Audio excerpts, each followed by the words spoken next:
Teises plokis me nüüd püüame siis arutleda selle üle, et kuidas siis need piirangud ja teemad, mida me esimeses arutelus kuulsime, et kuidas nad tegelikult mõjutavad nii ettevõtjaid kui ka siis panganduse poolt ja kuidas nendega tegeleda. Aga ma paluks siia ette siis Maivi Otsa, Peeter Raudsepa, Erki Kilu ja Andre Nõmme. Tulge kõik siia võib-olla siia kohe istuma ära, et siis saab sujuvalt edasi liikuda pärast selle arutelu juurde. Meil lisaks peaks olema ka eemalt ühendus siis vahepeal ka ja pärastpoole ka Veronika Metsaga. Aga siis alustame kõigepealt siiski koha pealt siis Maivi Otsas, kes siis tutvustab võib-olla siis ka eelkõige ettevõtjate vaadet või enda poole pealt. Ole hea. Suur tänu teile. Minu nimi on Maivi Ots, ma olen vandeadvokaat. Olen tegutsenud vandeadvokaadina juba pea üle 20 aasta. Enamiku aja sellest olen tegelenud ettevõtjate abistamisega nende tavapärases majandustegevuses. Ma ei ole kriminaaliadvokaat ja selles mõttes ma ei tegele rahapesu tõkestamisega või rahapesijate kaitsmisega oma igapäevaelus. Lisaks ettevõtjate abistamisel igapäevategevuses ma tegelen palju tehingutega ehk ostudega, müükidega, investeeringutega.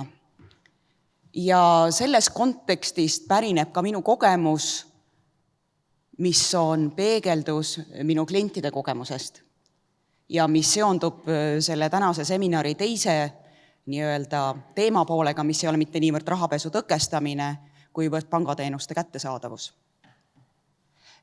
Ja kui ma nüüd üldistaksin sellist üldist vaadet kõigepealt, siis loomulikult rahapesu tõkestamine Eesti riigi maine tervikuna on väga oluline ka kõigile ettevõtjatele. Et kui olid siin nii Danske skandaal kui Verso skandaal, siis me nägime, kuidas päris mitme suure kavandatava investeeringu jaoks välispankadest sündikaatlaenu saamine osutus oluliselt keerulisemaks. Selle tingimused ettevõtjatele muutusid karmimaks ja keerulisemaks ja projektid muutusid kallimaks ja Eesti muutus vähem konkurentsivõimelisemaks. Nii et selles mõttes see suur teema tervikuna kindlasti ei maksa arvata, et ettevõtja on siin vaenlase poole peal. Ettevõtja kindlasti saab selle teema tõsisusest aru ja on valmis sellega arvestama ja seda toetama. Aga kui me nüüd räägime sellest, et kus koha pealt siis see king pigistab või miks on sellist ühiskondlikku vastasseisu, et ma nõustun Kilvar Kesteriga kahtlemata sellist vastuseisu finantsjärelevalve poolsetele survemeetoditele ja panga poolsetele piirangutele kindlasti avaldavad ka need, kes tahavadki raha pesta. Raudselt on nende hulgas neid ka. Aga ma julgen öelda, et väga oluline jäävad nende hammasrataste vahele ka need süütud ettevõtjad. Ja kui me nüüd üldistaksime neid teemasid, kus nad hammasrataste vahele jäävad, siis esimene ja kõige valusam ongi see, et kui ettevõtja tuleb ja tahab teha Eestisse investeeringu, siis kui ta nüüd tahab osta mõnda olemasolevat äriühingut, kes juhtumisi on aktsiaseltsi vormis, siis ta peab avama Eestis konto. Täna ei ole siiski aktsiaseltsi võimalik osta ilma väärtpaberikontot omamata. Ta peab selle konto avama. Kui me nüüd jõuame sellisesse toredasse situatsiooni, et tal on raha valmis ja finantseering olemas ja sündikaatlaengi on saadud ja mitusada miljonit ootab ülekandmist, siis ta peab siis leidma selle Eesti Panga, kes talle selle konto siis ikkagi lõpuks ära avab. Ja ütleme, et väga paljud sellised suured rahvusvahelised rahakogumid tegutsevad riskikapitalifondide vormis, erakapitalifondide vormis ja sageli pahatihti ka trustide vormis. Ja kui nüüd siis kas siis Ameerika või Kanada pensionäride raha hõlmanud erakapitalifond või trust läheb siis Eesti Panka ja üritab avada siin kontot, siis ta põrkub vastu seina. Ma võin selles mõttes kinnitada, et ei ole minule teadaolevalt tõesti ühtegi tehingut seni ära jäänud. Alati on leitud lõpuks see viis, kuidas moodi need aktsiaseltside puhul need vajalikud kontod on avatud. Osaühingute puhul No nüüd on läinud elu hoopis kergemaks, nüüd võetakse osaühingud lihtsalt Eesti väärtpaberite keskregistrist maha, kuna äriseadustik seda võimaldab ja tehakse need tehingud ära nii-öelda lihtkirjalikult. Ise küsimus, kas tehingu turvalisus sellest tõuseb ja kas Eesti nii-öelda üldine teadlikkus ja maine sellest kasvab, aga kõik tehakse lõpuks ära. Ehk kui on küsimus selles, et kas see kõik toob kaasa nii-öelda Eesti majandusele kohutavat kahju, siis pigem võib olla mitte selles mõttes, et midagi jääb tegemata, aga kõik see võtab tohutult rohkem aega, kõik see tekitab tohutult rohkem frustratsiooni kõikides asjaosalistes. Ehk see on selline nii-öelda Eestisse sisse tuleva ettevõtja probleem. Siit paistab ka silma selline teatav šokk nende klientide puhul, kelle kogemust ma saan üldistada, sellepärast Eesti kuvand üldiselt on, et tulge meile, me oleme avatud, me oleme e-riik, me oleme läbipaistev, me ootame teie investeeringuid ja siis see ettevõtja tuleb ja ta põrkabki selliste praktiliste frustreerivate piirangute otsa. Et see on natukene nagu sama teema, et mul jookseb elektriliin kõrval, aga mul öeldakse, et tegelikult tee generaator, sellepärast et selles elektriliinis saavad elektrit ainult need, kes on nii-öelda vastavad meie nagu mingisugustele nõuetele. Selle teema nagu nii-öelda järgmine pool on selles, et kui ta nüüd siis see ettevõtja saabki oma selle tehingu tehtud ja ta saabki selle osaluse kätte, siis põrkab ta järgmise mure otsa. Ja see mure on see, et kes on ikkagi tema kasu saavad omanikud. Ja üks väga näide terviklik reaalsest elust, et oli üks tore Eesti ettevõtja, kes üks tore rahvusvaheline ettevõtja, kes tegi Eestisse nii-öelda oma arenduskontori aastal 2007 juba. See oli rahvusvaheline kontsern, kes oli Ühendkuningriikidest pärit, tegeles seal finantsjärelevalve alluva teenusega, allub ka täna Ühendkuningriikide finantsjärelevalvele, tegi Eestis oma tütarettevõtja, kus töötas 120 inimest, siinsamas 500 meetrit siit Eesti pangahoonest. Ja siis 1,5 aastat tagasi alustas üks Eesti suurpankadest tema suhtes nagu nii-öelda taustakontrolli. 1,5 aasta jooksul oli ta sunnitud esindama terve rea dokumente selle kohta, kes on tema kasu saavad omanikud. Tema õnnetuseks on tegemist nii-öelda UK-st pärit perekondliku varaga, mis kuulub Jersey Trustile.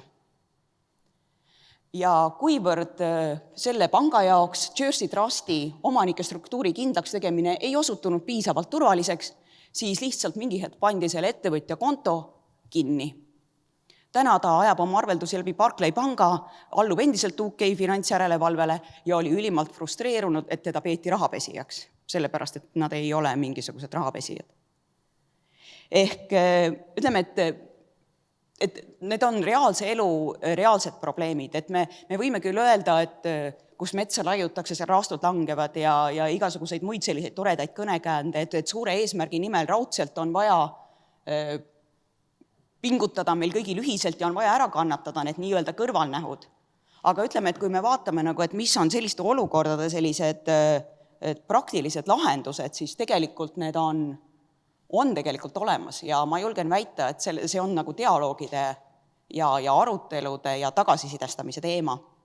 Sest et paljud need ettevõtjad lihtsalt lahendavad oma probleemid ära ja nad ei taha tulla avalikkuse ette nendest rääkima, neil on muud ka teha.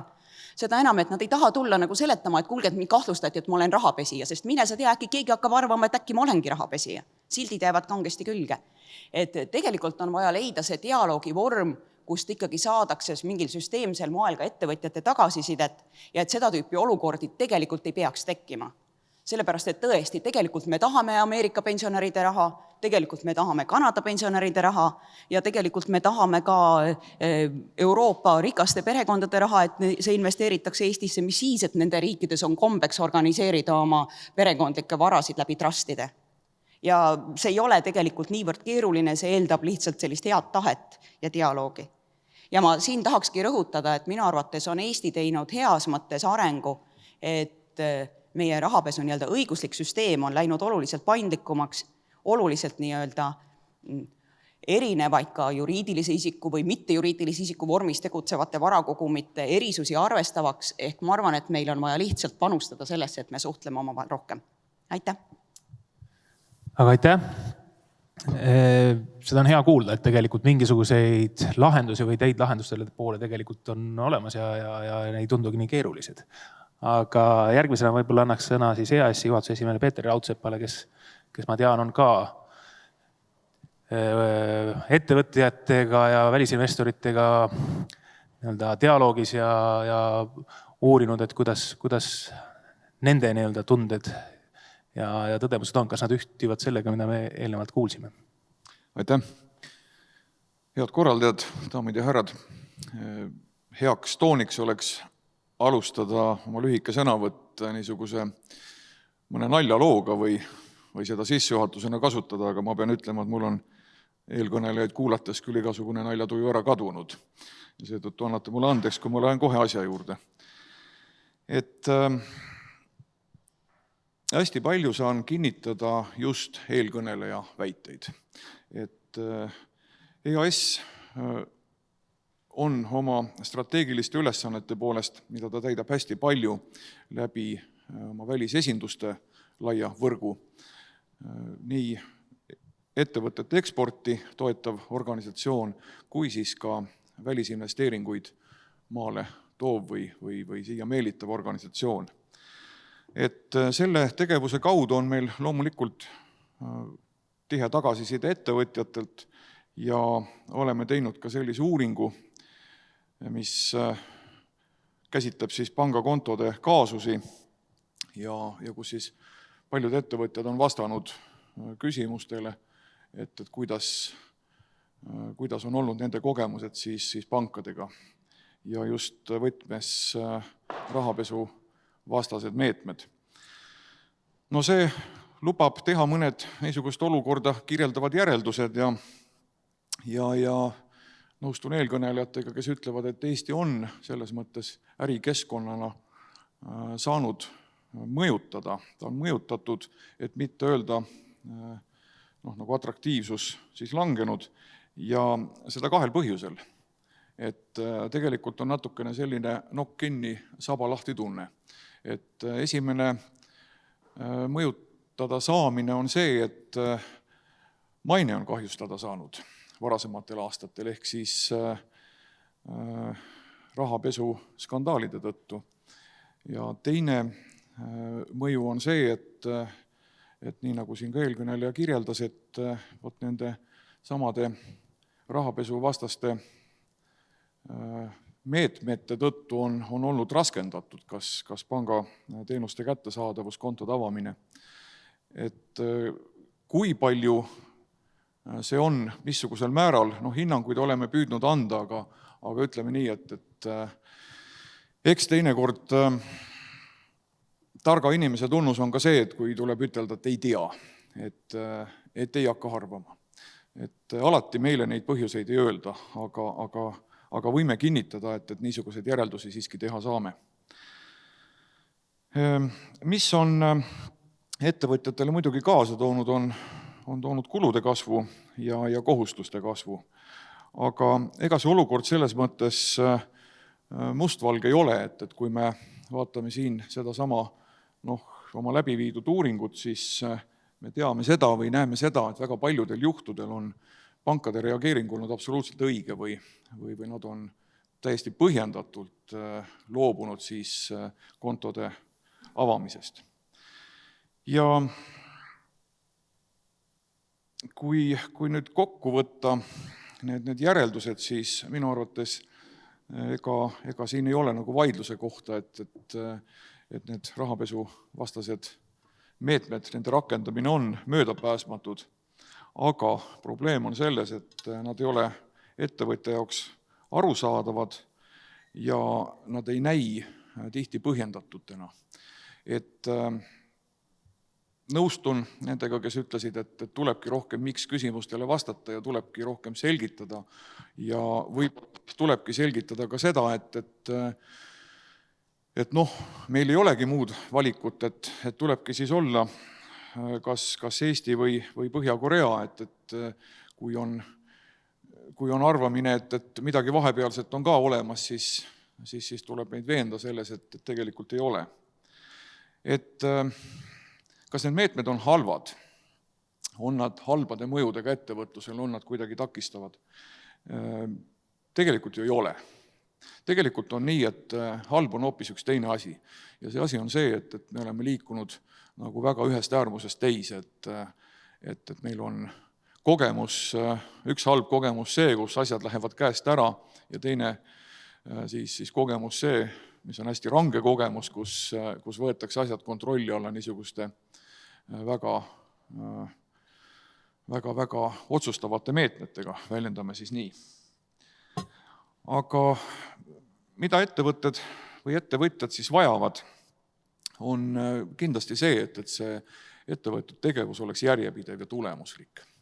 Et me oma ärikeskkonna, riigi kui ärikeskkonna mainet kindlasti parandaksime ja et need meetmed oleksid paremini arusaadavamad ja põhjendatud. No võib-olla on selleks ideid, võib-olla on selleks ka palju tehnilisi lahendusi olemas. Aga mis siis tulevikuks? Tegelikult peaks vältima järske pöördeid. Et niisuguseid ühes kraavis teise minekuid piltlikult öeldes seda kindlasti ettevõtlus talub halvasti. Aga on veel üks aspekt, millel tahan peatuda. On see, et täna me toimetame väga niisuguses suurte piirangutega keskkonnas. Ehk maailmakaarti vaadates siis see näeb välja punane nagu kommunistliku maailmarevolutsiooni unistus. Ehk kaart on punane, reisidel on piirangud ja ausõna, mina ei tea seda, et tavapärase sellise äritegevuse jätkumine, et mis kuupäevast see võimalik on sellisel viisil, et me läheme ettevõtjatega messile, me läheme äridelegatsiooniga piiri taha, me võtame neid delegatsioone vastu, võõrustame siin. See tähendab seda, et me üha rohkem kolime tegelikult virtuaalsesse maailma oma äritegevusega ja õnneks on Eesti olnud selles nagu hästi edukas. Me kasutame niisuguseid hübriidmeetodeid ka, kus lisaks sellistele virtuaalsetele viisidele selliseid üritusi läbi viia on kaasatud ka meie siis esindajad piiri taga, näiteks Hiinas, aga ühel hetkel tuleb hakata ka neid tehinguid lukku lööma. Ehk väärtuspakkumisi tehakse, esitlusi tehakse, virtuaalseid messe kõiki tehakse ja ühel hetkel tuleb hakata ka sellises virtuaalses keskkonnas neid tehinguid close ima. Ja ma arvan, et see on nagu täiesti uus olukord, täiesti uus väljakutse, see saab olema mitte lühikeseks ajaks ja kahtlemata on see üks niisugune olukord, kus meie ettevõtjatel, meie majandusel tuleb võita. Nii et täiendav ülesanne, et kuidas oma elu korraldada niisugustes tingimustes. Aitäh! Aitäh! Aga enne kui järgmise kõnele juurde minna, et võib-olla veel küsiks enne sinu käest, et kas sa oskad sa äkki näha ka selle, et kas EAS saaks kuidagi panustada sellesse, just sa rõhutasid ka selle dialoogi olulisust, või kuidas me seda, või kas on midagi niisugust, me publikus ka kuulsime just ettevõtjate kaasamise teemat, et on olulised, et kuidas seda nagu praktiliselt aidata ka lahendada, et kas on äkki ka EAS-il, kui te seal ettevõtjatega väga tihedalt suhtlete, võib-olla mingisugust võimalust olla vahelüliks kuidagi või aidata kaasa nende probleemide lahendamisele? Eks kindlasti selline ootus on, et me teatavas mõistes või viisil niisugused eestkõnelejad oleme. Muidu kanname siin juures aru selles, et ega meie kohustus on hoida ka kliendi saladust ja me ei saa väga nagu selles mõistes kõigest rääkida avatult ja väga konkreetsete näidetega, aga et seda peavad ettevõtjad ikkagi ise tegema, aga niisuguste üldistuste tegemine ja õigesse kohta siis diskussiooni toomise võimalus meil kahtlemata on. Püüame selles kaasa aidata. Okei, aitäh! Enne kui annan edasi siis nagu teise poole vaatel, ehk siis Erkile Kilule sõna, et veel üks üleskutse, et ka interneti teel vaatajatelt oli väga palju küsimusi meil eelmise korda, aga me sellel sessioonil siis paluks saatke uuesti oma küsimused, kes küsida tahab, ka praeguselt paneelilt. Aga palve oleks see, et ka need, kes veebi teel vaatavad, et palun siis kirjutage ikka oma täisnimi ka ette, et kes täpsemalt küsivad, et siis on suurem tõenäosus, et ma selle küsimusega ette loen. Aga lähme siit siis edasi, et jätkuvalt on see Slido link, mis ennegi küsimustele avatud. Aga ole hea, Erki. Ja, tere. Kohe küsimus, et kuidas siis nüüd nii on, et ma teisel poolel olen. Kuidas see üldse niimoodi juhtunud on? Et minu arvates me peaksime olema samal pool lauda, et muidu siit nagu edasi ei ole võimalik minna. Ja võib-olla ma 3. slaidi peal ka selleni jõuan, et mul 3 slaidi ainult on. Ma tegelikult alustaks sellest köögi poolest, et miks rahapesu tõkestamine nii oluline teema pankade jaoks on. Me ei ole seda ise välja mõelnud, et loomulikult kuskilt tulevad regulatsioonid, kuskil on Finantsinspektsioon oma nõudmistega, Rahandusministeerium, muud osalised, aga tegelikult maailm ise on muutunud, et ka meie korrespondentpangad, partnerpangad maailmas on oluliselt konservatiivsemaks muutunud. Kui me räägime lihtsatest asjadest nagu välismaksete tegemine läbi meie partnerpankade, siis see on viimastel aastatel järjest ja järjest raskemaks muutunud. Oma kogemusest võin öelda, et pangale dollari maksete saamine võttis aega 5 aastat ja ma olin vahepeal juba loobumas. Ja see ei ole ainult dollari maksed, need on ka muud väga lihtsad Skandinaavia valuutad, mis tegelikult muutuvad pankade jaoks ja läbi pankade siis klientidele järjest raskemini kättesaadamateks või ka inglise naelad. Kõik need on meie jaoks olulised teenused, ilma milleta tegelikult ettevõtjad hakkama ei saa. Läti näitel väga lihtne on keerata kas Mastercardil või Visal ühe panga kaardid kinni. Üleöö võib seda teha, kui on vähegi tõsisem rahapesu kahtlus panka tabanud. Seda on juhtunud. Me keegi ei taha sellise olukorras olla, et ärkame hommikul üles ja ükski pangakaart ei tööta. Mis viimasel ajal veel trend on, siis piiratakse oluliselt ka erinevaid investeerimisteenuseid. See on tegelikult üks võimalus, kuidas väärtust liigutada ühest punktist teise, osta ühest pangast väärtpaberid, kanda need teisi üle, muuta see seal rahaks. See on teenus, mis järjest rohkem on ka erinevate pankade tähelepanu all, kui seda siis teistele pankadele ja klientidele pakutakse. Miks rahvusvaheliselt hea maine on panganduses oluline, siis Eesti pangad täpselt samamoodi nagu ka teised pangad üle maailma on väljastanud ja väljastavad järjest rohkem erinevaid võlakirju.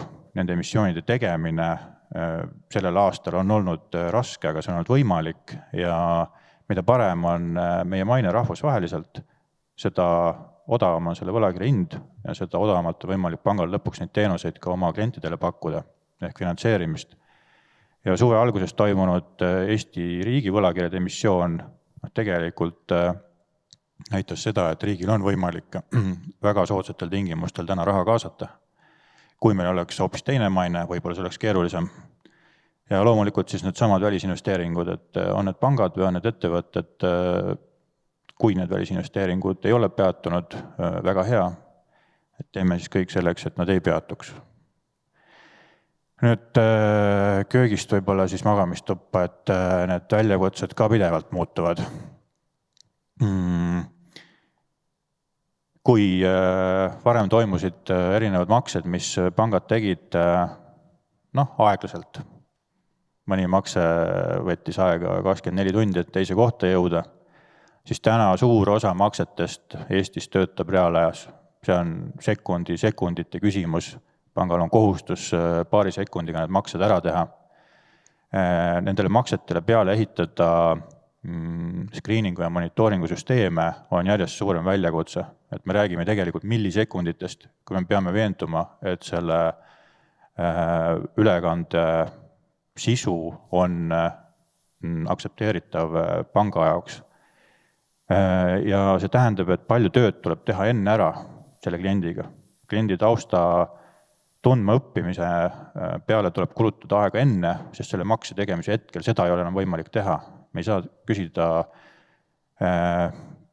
100 000 eurose makse puhul, mis toimub 1 sekundi jooksul kliendi käest enam mingit lisainformatsiooni. Seda lihtsalt ei ole võimalik teha, me peame seda klienti juba enne tundma.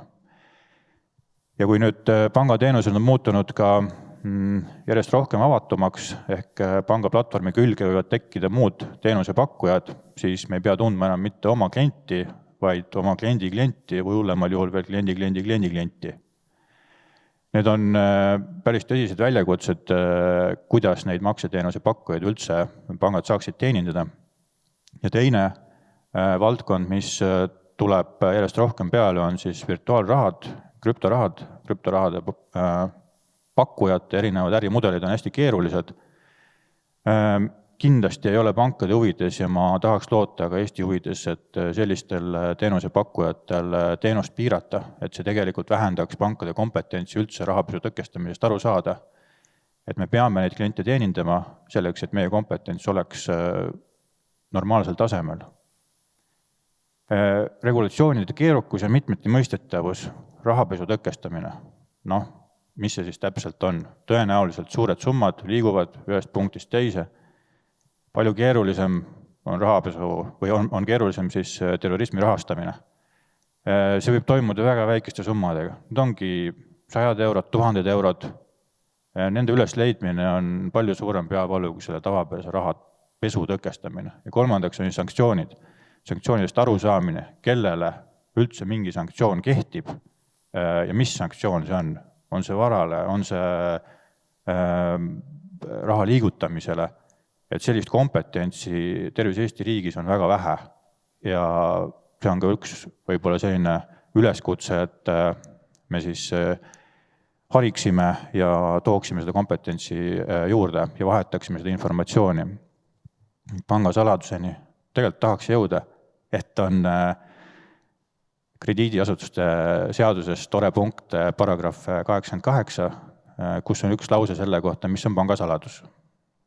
Ja siis tuleb vähemalt 30 punkti, ma edasi viitsin lugeda. Erandeid, millal see ei kehti. See ei ole nagu päris normaalne. Et laveerida olukorras, kus klient räägib, miks ta kontot lahti ei saanud või miks konto kinni pandi, siis pank tegelikult ei tohiks seda kommenteerida. See on pangasaladus. Samas on väga palju erinevaid institutsioone, kellel on õigus selle kohta infot saada.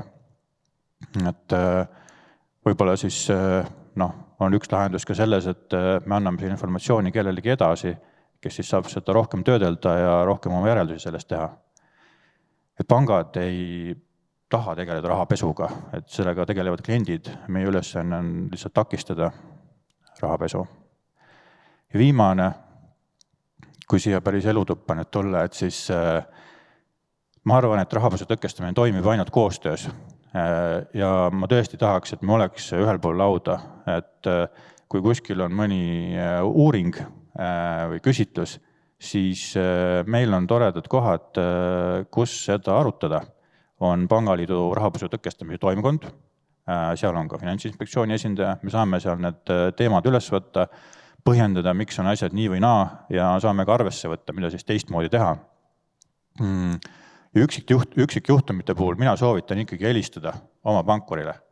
Tavaliselt on niimoodi, et kliendil on mingi mure ja seda mure on võimalik lahendada. Et mure endale hoidmine kindlasti lahendust kaasa ei too. Ja pankade vahel on meil hästi oluline ka esiteks infovahetus, mida me nüüd püüame hakata tegema koos toreda ettevõttega, mille nimeks on Salv. Ning mis veel on hästi oluline, et need inimeste arv, kes pankades rahapesu tõkestamisega tegelevad, järjest kasvab. Ja nende inimeste koolitamiseks on vaja näha lihtsalt ette mingisugust ressurssi, et me koolitame ise endale eksperte.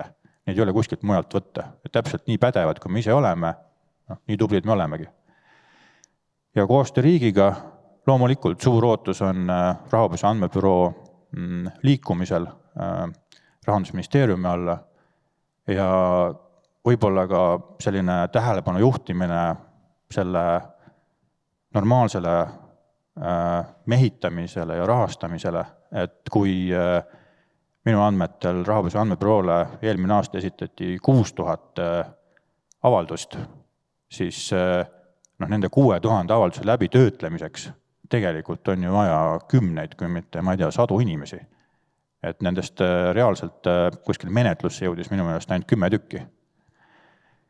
Ja krüptoraha teenuse pakkujate litsenseerimine järelevalve, kui siin peale suuremat puhastust endiselt on järel 500 ettevõtet, kes virtuaalrahadega tegelevad, no natuke vähem võib-olla, siis ma ütlen, et Eesti pankades on õnnestunud nendest vaid minu teada 2, no võib-olla 3 konto avada. Et milleks me sellist registrit üldse peame, et seda ei ole vaja. Nii et tööd on, aga minu meelest võiks seda teha koos, ühel pool lauda. Aitäh! Aitäh nende positiivsete mõtete eest, et ei pea vastanduma, mis on kahtlemata tõsi, aga võib-olla ennem kui järgmise esineja juurde minna, et oskad sa võib-olla niimoodi head nõu anda ettevõtjatele, kes siis tegelikult peaks siis olema see, kes rahapesuga ei tegeleks ja hoiduma sellest, et mis see nõu on sul kõigepealt oli, et üks võimalus on jah see, et võta ruttu pangaga ühendust, aga kui juba pank ise võtab temaga ühendust ja on probleemid üleval, et kuidas see ettevõtte käitumine ja selline korrektne käitumine võiks olla, mis pankadele kõige rohkem meeldiks? Ma arvan jah, et ega nagu ennetavalt ei olegi võimalik kogu aeg pöörduda, aga kui juba on näha, et lisaküsimusi tuleb, siis tuleks lihtsalt rääkida, anda informatsiooni, et ma tean ise ka, et ei ole lihtne mingeid e-maile vahetada, aga minu meelest see ei vii nagu väga hästi kuhugi tulemusele, et pigem ma kutsuks inimesi omavahel ikkagi rääkima. Aga teine küsimus, mis kohe tekkis sinu seda ettekannet kuulates, oli see inimene versus masin, et sa rääkisid väga palju inimeste koolitamisest, aga see tänapäeval on kõigil ettekujutused tegelikult, mida ka Veiko Tali siin enne rääkis, massandmete töötlemine ja läbi selle nagu tegelikult nende riskide tuvastamine ja reageerimine. Et kas see pool on nagu ka pankades nagu rohkem, või rohkem tähelepanu või kui palju te sinna poole tahate investeerida? Et kas on vaja alati neid inimesi nii palju juurde võtta või kas on ikkagi äkki võimalus ikkagi kuidagi veel nutikamalt laheneda? No, ma täpselt numbrit ei oska öelda, aga neid miljoneid, mida pangad on viimastel aastatel investeerinud infotehnoloogiasse, mis on seotud siis rahapesu tõkestamisega, on päris mitu. Ja loomulikult, kui maksed muutuvad kiiremaks, neid on järjest rohkem, siis ega üks inimene ei jõua neid enam ära töödelda. Et selleks on need samad screeningu ja monitooringu süsteemid, mida pangad on järjest rohkem kasutusele võtnud. Kas see nüüd inimeste arvu vähendab, selles ma ei ole nagu päris kindel. Okei, aitäh. Aga liigume nüüd edasi, et loodetavasti on meil videosilla vahendusel nüüd ühendus ka Moneyvali programmijuhi Veronika Metsaga. Ja tõepoolest, ekraanil me teda kenasti näeme. Ja Veronika on siis Moneyval on Euroopa Nõukogu rahapesu ja terrorismi rahastamise vastase võitlusega tegelev ekspertkomitee, mis siis hindab riikide nagu kvaliteeti rahapesu meetmete rakendamisel. Nagu me kuulsime 2014, me saime väga hea tulemuse selles vallas. Tuli välja, et tegelikult võib-olla meil olukord ikka nii hea ei olnud, et võib-olla Veronika siis veidikene avab neid tagamaid, et kuidas seda tehakse ja miks seda vaja on. Jah, et aitäh ka minu poolt. Ma loodan, et te kuulete meid. Kuuleme hästi. Et tõepoolest Moneyval tegeleb siis riikide hindamisega ja räägin siis mina sellest, miks on siis riikide jaoks oluline neid hindamisi hästi läbida. Ja nagu mainitud, siis Moneyval kuulub Euroopa Nõukogu alla, et tihtipeale võib-olla ettevõtjad näiteks ei pruugi seda teada, et arvatakse, et me oleme kuidagi Euroopa Liiduga siin seotud, aga Euroopa Nõukogu on täiesti eraldi rahvusvaheline organisatsioon, mis koondab enda alla siis 47 erinevat liikmesriiki Euroopast ja Aasiast.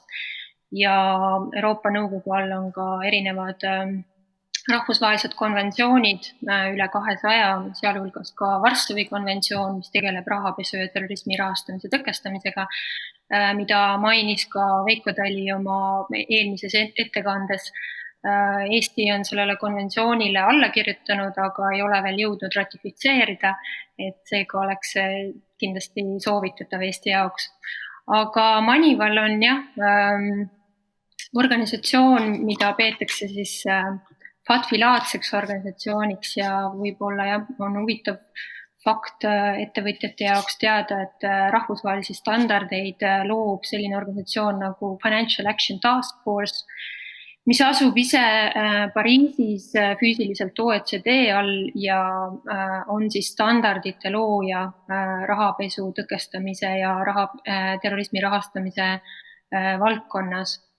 Ja Moneyval on siis üks piirkondlik organ, mis tegeleb siis riikide hindamisega. See loodi juba 1997. aastal Euroopa Nõukogu ministrite poolt just nimelt siis nende liikmesriikide hindamiste läbiviimiseks, kes siis FATF-i liikmeskonda ei kuulu. FATF-i liikmesriikideks on peamiselt siis finantskeskused, seega kõik sinna laua taha ei mahu. Et siit slaidi pealt te näete ka meie liikmesriikide loetelu, sealhulgas on siis Moneywali liikmesriigiks ka Eesti, mistõttu on ka Eestil siis kohustus läbida Moneywali hindamine. Moneywali põhitööks on siis hindamiste läbiviimine, aga kindlasti osaleme ka FATF-i plenaaristungitel ja ka töögruppides. Me korraldame ka erinevaid koolitusi, seminare, tüpoloogiate uuringuid ja nii edasi. Aga tulles siis tagasi selle hindamisvooru juurde, millest on juba eelnevalt räägitud, et need hindamisvoore on tõepoolest olnud päris mitmeid. Et siin on mainitud, et aastal 2014 Eesti läbis ühe eelmise hindamisvooru, tegemist oli siis 4. hindamisvooruga. Ja tõepoolest Eestil läks selles hindamisvoorus hästi. Aga kui te vaatate seda slaidi, et siis on näha tegelikult, et rahvusvahelised standardid selles valdkonnas on muutunud. Viiendas hindamisvoorus hinnatakse siis juba uute standardite järgi, mis siis hakkasid kehtima aastast 2012 ja nagu ka eelnevad ettekandjad on siin maininud, et on liigutud siis reeglipõhisest lähenemisest riskipõhisele lähenemisele, seda siis ka riikide hindamisel, et päris palju on standardid muutunud, kui ennem oli fookus reeglipõhisele lähenemisele, siis nüüd vaadatakse, kuidas riskidest saadakse aru ja kuidas neid osatakse maandada. Aga hindamised on üsna keerulised, et jagunevad nad siis laias laastus siis tehniliseks hindamiseks ja süsteemide efektiivsuse hindamine, mis nagu ma just ütlesin ja selgitasin, eelmises voorus tegelikult sisuliselt puudus, et Moneyval proovis seda küll teha, aga metoodika veel 2014. aastal puudus, nüüd on see metoodika olemas ja me siis vaatame kõiki valdkondi, et siin eelnevad ettekandjad on ka maininud, et rahapesu tõkestamine on selline, ütleme, hübriidkoostöövorm kõikide asutuste vahel ja seda me ka hindame, et kuidas see koostöö toimib ja kuidas erinevad valdkonnad siis omavahel põimuvad ja nii edasi. Loomulikult alustame sellest, kuidas riik saab riskidest aru, kas riik on läbi viinud näiteks riskihinnangu. Siin on mainitud, et Eesti on hetkel seda riskihinnangut uuendamas, et kindlasti on soovitatav see võimalikult kiiresti lõpule viia, enne kui see hindamine siis Eestini jõuab. Kindlasti vaadatakse siis loomulikult ka järelevalvajate tööd, kuidas erasektor siis rakendab preventiivseid meetmeid. on mainitud siin juba ettekannetes ka juriidiliste isikute läbipaistvuse teema ja tegelike kasusaajate teema. Et siinkohal ma võib-olla mainingi, et miks eelnevalt riigid võib-olla ei osanud avastada rahapesuriske, et põhjus oli tihtipeale ka selles, et tegelike kasusaajate andmeid ei olnud tihtipeale väga lihtsasti kättesaadavad, kuna juriidiliste isikute selline omandivorm võib olla tihtipeale väga keeruline, nagu ka Maivi Ots siin oma ettekandes täna selgitas. Et selles suhtes on standardeid kindlasti muudetud ja eesmärgiks ongi see, et süsteem ideaalne, aga jah, jõupingutusi tehakse rahvusvahelisel tasandil selleks, et siis võidelda rahvusvahelise kuritegevusega. Ja loomulikult vaadatakse, kuidas rahapesu andmebüroo töö toimib, et siin on mainitud, et nüüd Eesti hakkab läbi viima rahapesu andmebüroo osas reformi, et siis kui hindamine tuleb, et siis võiks ka hindajatele seda natukene põhjalikumalt selgitada, mis on selle reformi nii-öelda aluseks ja eesmärkideks. Aga ka mitmeid muid valdkondi, mida me vaatame, süüdistuse esitamine, arestimine, konfiskeerimine, rahvusvaheliste sanktsioonide rakendamine, rahvusvaheline koostöö ja nii edasi.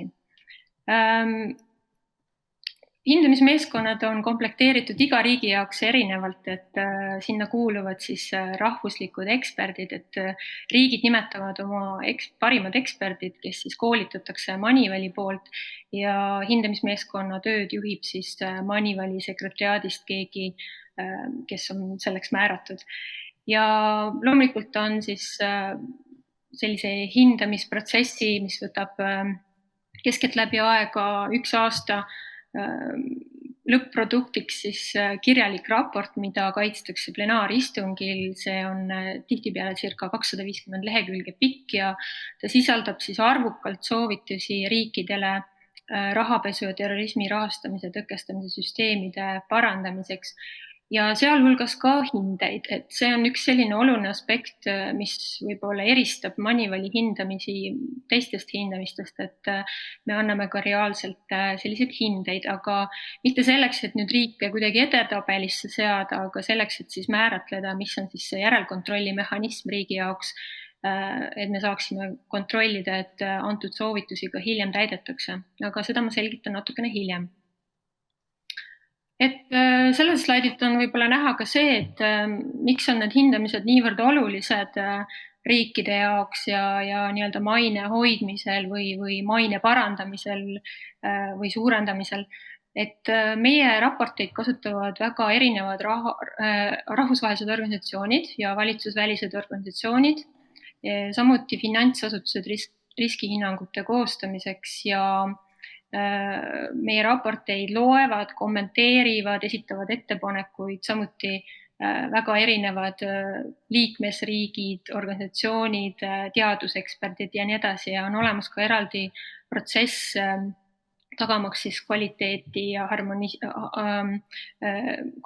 kvaliteeti erinevate raportite vahel, et ei juhtuks siis seda, et mõnda riiki võib-olla siis koheldaks liiga leebelt või liiga rangelt.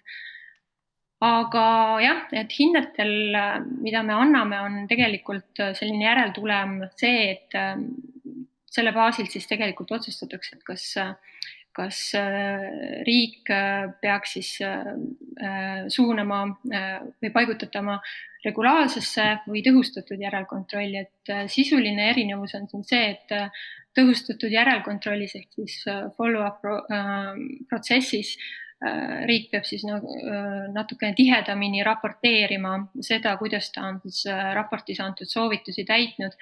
Et võin siinkohal öelda, et nii Moneyvali kui ka FATF-i liikmete seas enamus riike lähevad selle tõhustatud järelkontrolli protsessi alla, mis tähendab sisuliselt iga aasta siis Moneyvali plenaarile raporteerimist, kuidas on soovitusi täidetud. Juhul, kui siis on näha plenaaril, et neid soovitusi riik ei ole näiteks enamuses täitnud või on jätnud väga olulised soovitused täitmata, siis on olemas ka täiesti eraldi protseduur, compliance enhanced procedure ehk siis veelgi tõhusam järelevalve protseduur, mis võib päädida sellega, et Moneyvali president siis saadab riigile eraldi kirja, vajadusel siis ka külastab riiki, kohtub ministritega ja kui sellest ka ei ole abi, siis võidakse listida riik kui riigina, kes ei taha teha koostööd rahapesu valdkonnas. Aga paralleelselt on tegelikult olemas veel ka täiesti eraldi protsess, mida samamoodi siin kantsler Veiko Tali oma ettekandes mainis, mida siis kindlasti kõik riigid soovivad vältida, et see on siis FATF-i enda poolt nõndanimetatud listimise või monitoorimise protsess, et on olemas eraldi töögrupp ICRG ehk International Cooperation and Review Group ehk grupp, kes siis vaatab läbi neid raporteid, mis on vastu võetud ja on olemas teatud hinnete lävend, mida siis riigid peavad täitma, et kui riik ei suuda seda lävendit täita, siis riik lisatakse siis vaatlusperioodi alla. Et siin mainiti, ma arvan, et see oli vist Veiko Tali ettekandes ka, et Lätil läks väga hästi 5. hindamisvoor, et tegelikult ei läinud, et Läti sai väga kehva tulemuse ja just läkski selle ICRG vaatlusperioodi alla ja selle vaatlusperioodi lõpus, mis kestab siis 1 aasta, peab riik põhimõtteliselt siis sellele töögrupile ja hiljem ka FATF-i plenaarile tõendama, et ta on suures ulatuses siis raportis antud soovitusi täitnud ja peab ütlema, et Läti tõesti oli üks sellistest riikidest, kes on suutnud seda sellise lühikese aja jooksul teha, et need soovitused, mis neile anti, ei olnud kindlasti lihtsamate killast ja 1 aasta jooksul sellist reformi läbi viia oli kindlasti väga keeruline nende jaoks. On päris mitmeid liikmesriike, kes on olnud selle ICRG lävendi peal ja kes on siis viimasel hetkel samuti pääsenud, aga need, kes siis ei pääse, kes ei suuda siis ära tõendada, et nad on siis piisavalt tõhusalt oma meetmeid parandanud, nendele siis saadetakse FATF-i presidendi poolt siis kiri riigi ministritele, taotlemaks nende ametlikku poliitilist pühendumist ja siis lisatakse nad siis nõndanimetatud halli nimekirja, mis tähendab sisuliselt seda, et kutsutakse üles siis teisi liikmesriike kohaldama tugevdatud hoolsusmeetmeid vastava riigi osas. Lisaks koostab siis FATF-i ICRG töögrupp ka eraldi tegevusplaani riigile ja riik saab sellest hallist nimekirjast välja ainult siis, kui kõik need tegevused, mis seal tegevusplaanis on täidetud. Kui neid tegevusi ei täideta, siis võib ka teoreetiliselt sattuda musta nimekirja, mis siis tähendab, et kõiki riike kutsutakse üles selle vastava riigi koostööd mitte tegema. Aga kui me vaatame seda halli ja musta nimekirja, et siin keegi mainis, vist oli Kilvar oma esitluses, et Põhja-Korea ja Tšetšeenia, et siin mustas nimekirjas on hetkel tõepoolest Põhja-Korea ja Iraan. Hallis nimekirjas on põhiliselt Aafrika riigid ja üks ka Moneyvali riikidest kahjuks, Albaania, et siin eelmise aasta lõpus, detsembris, oligi FATF-i plenaari istungil 2 riigi nii-öelda kaitsmised, Albaania ja Läti. Läti siis pääses sellest, et Läti siia nimekirja oleks sattunud, aga Albaania kahjuks ei suutnud tõendada piisavaid arenguid ja lisati siis siia halli nimekirja ja Albaania on siis saanud ka siis vastava tegevusplaani FATF-i poolt, mis tuleb nüüd siis täita. Ja kui küsite, et kui kaua siis selline hallis nimekirjas viibimine võib olla, siis võin tuua näitena, et Serbia oli selles hallis nimekirjas 2 aastat. Nii et ütleme nii, et see protsess ei ole nii lihtne. Lihtne on sinna nimekirja pääseda, aga välja saada on jällegi natukene keerulisem. FATF-i riikidest on ainukese riigina hetkel hallis nimekirjas Island ja nende osas on arengud toimunud siis sellisel määral, et varsti toimub ka on-site visiit ehk siis kohapealne visiit hindamaks nende arenguid ja siis on lootust, et Islandi saab ka välja. Aga millised on mõjud hallil nimekirjal ja üldse sellisel halval raportil, siis loomulikult see on selge, et mõju riigi mainele on täiesti otsene olemas. On olemas mõju finantssektorile, siin Erki Kiru selgitas samamoodi, mida võib tähendada selline mainekahju ja on mõju ka rahvusvahelisele koostööle ja kindlasti mõjutab Moneyvali hinnang ka teiste rahvusvaheliste organisatsioonide poolt antavaid hinnanguid. Et toongi siinkohal jällegi näitena Serbia, et sellel ajal, kui nad olid listitud halli nimekirja, sisuliselt peatusid läbirääkimised siis Euroopa Liiduga nende liitumise osas. See on siis lühidalt selline hindamisprotsessi kokkuvõte, et võib-olla positiivse noodiga tahaksin ikkagi lõpetada, et on küsitud seda, et kas sellised rahvusvahelised skandaalid tähendavad automaatselt seda, et riik saab kehva raporti, et vastus on, et ei tähenda kindlasti, et automaatselt peaks nüüd riik saama kehva raporti, et kõik oleneb sellest, milliseid meetmeid on vastu võetud, et hindajad ikkagi vaatavad süsteemi tervikuna ja nagu ma selgitasin, selle töö eesmärk ei ole selline edetabelite koostamine, vaid riikidele siis soovituste andmine, kuidas oma süsteeme tõhustada.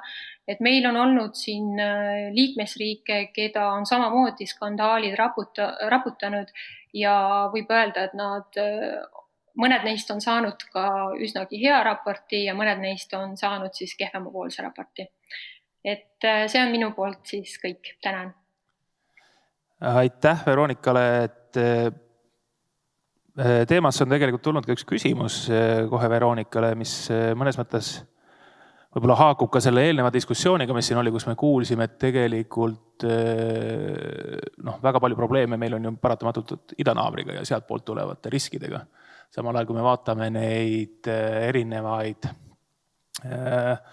hinnanguid, mida Moneyval on antud, siis Venemaad selles hallis nimekirjas nagu ei tundunud olema ja siin Andres küsib ka, et kas FAT või Moneyval perspektiivis on põhjust Venemaad pidada kõrgendatud riskiga riigiks. Kas poliitilisel režiimil on mingi kaal hinnangu andmisel? Oskad sa äkki kommenteerida? Jah, et aitäh küsimuse eest, et Venemaa hiljuti läbis tõepoolest FATF-i hinnangu ja Moneyvali esindaja oli antud hindamise läbiviimisel samuti olemas. Miks? Sellepärast, et Venemaa on tegelikult nii FATF-i kui ka Moneyvali liige.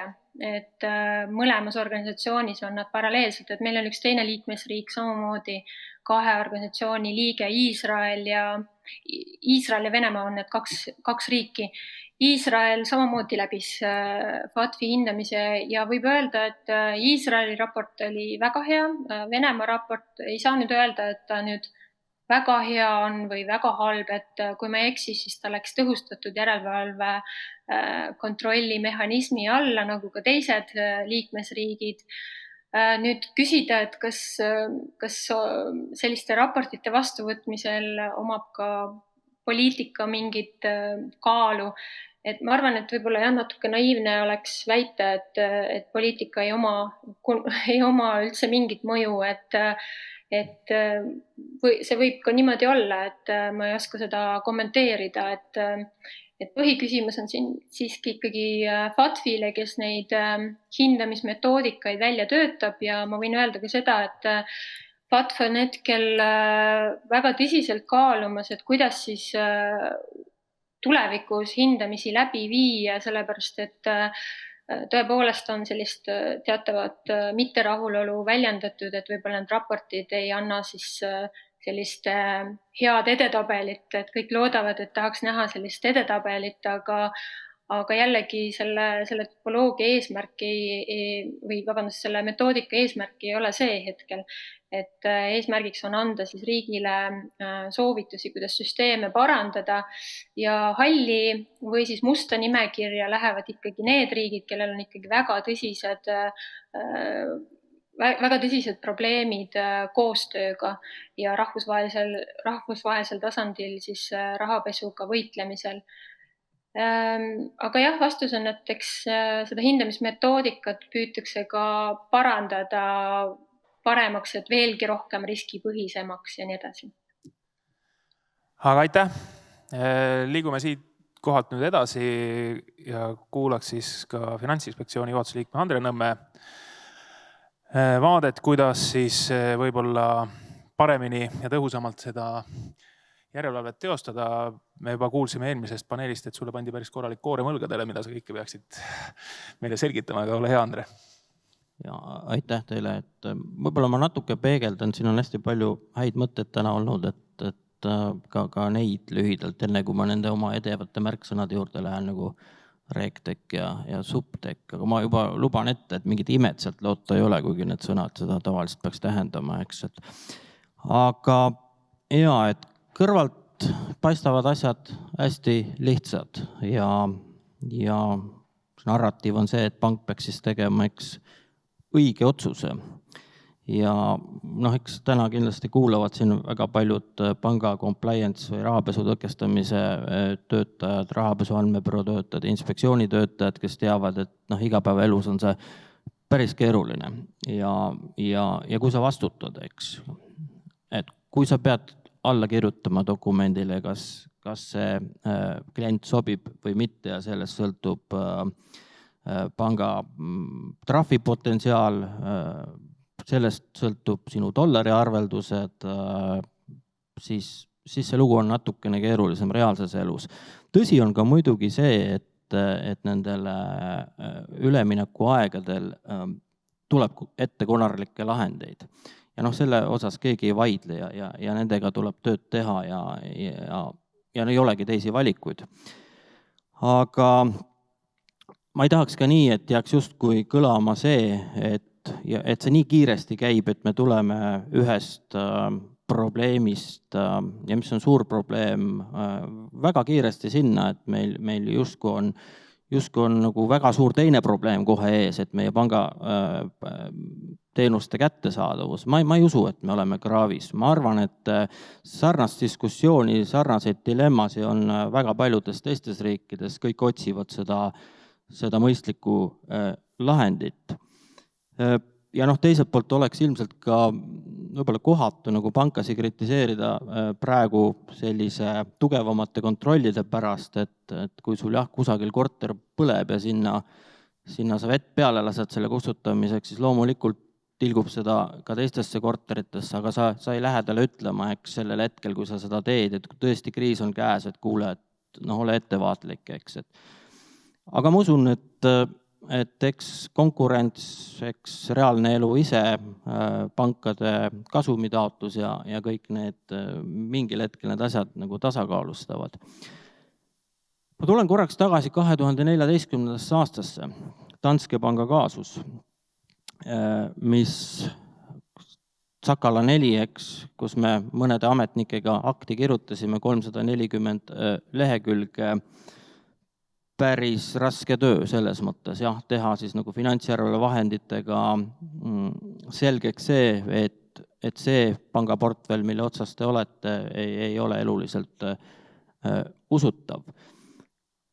Aga selle tagajärg oli meile veel suurem ehmatus, mis sealt edasi toimus. Ja mis toimus, oli see, et mõned aastad hiljem, kui me olime selle probleemi lahendanud, tuli see teema ajalehtede külgedele. Ja see tõi inspektsiooni ligikaudu, me lugesime need üles aasta jooksul 300 kohtumist ja 300 rahvusvahelist meediapäringut. Nad olid enam-vähem samas suurusjärgus. Ja mitte keegi loomulikult ei küsinud nendest, et kuidas oleks Eestis võimalik lihtsamalt kontot avada, eks, kuidas oleks või kas ühed kliendi ankeedid KYC protsessis on kohased või mitte. Need küsimused olid hoopis teised, eks. Et see narratiiv oli ikkagi see, et Eesti on väga palju lasknud läbi kuritegeliku raha ja mis te nüüd teete? Ja need küsimused on siiamaani täpselt sellised. et need ei ole muutunud, eks. Ja vot nendele küsimustele peame me Eesti riigina olema valmis vastama.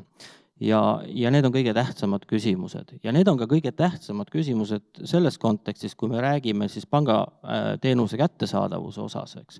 Kui me nendele küsimustele ei vasta, ja need küsimused on väga lihtsad, millised on teil trahvimäärad pankadele, eks ole, palju on teil kuritegusid, mis on teie metodoloogiad, kuidas te olete investeerinud riigiasutustesse, need on, mida küsitakse konkreetselt telefoni otsas, kui me vestleme näiteks rahvusvaheliste korrespondentpankadega, eks.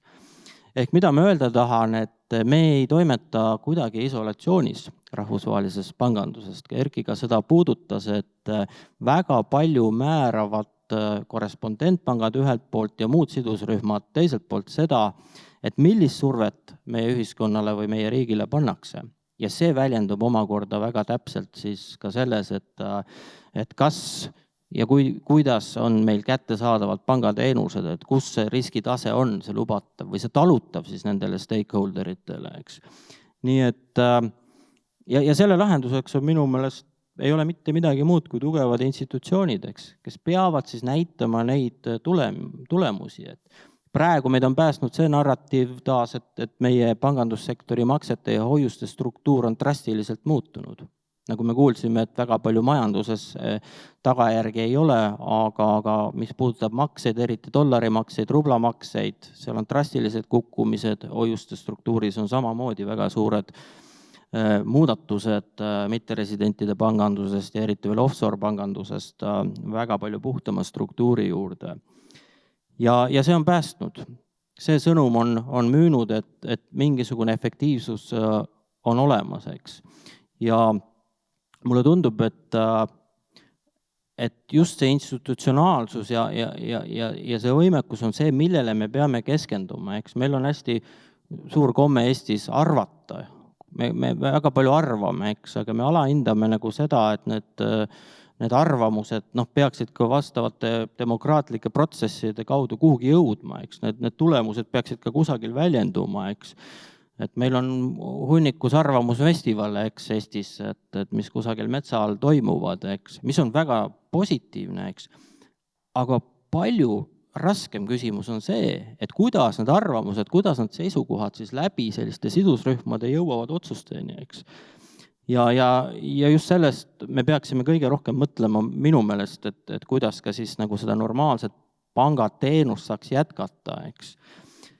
Teine asi, mis mulle tundus, et natuke, ja siin oli väga palju seda, et jah, see on meie ühishuvi, eks.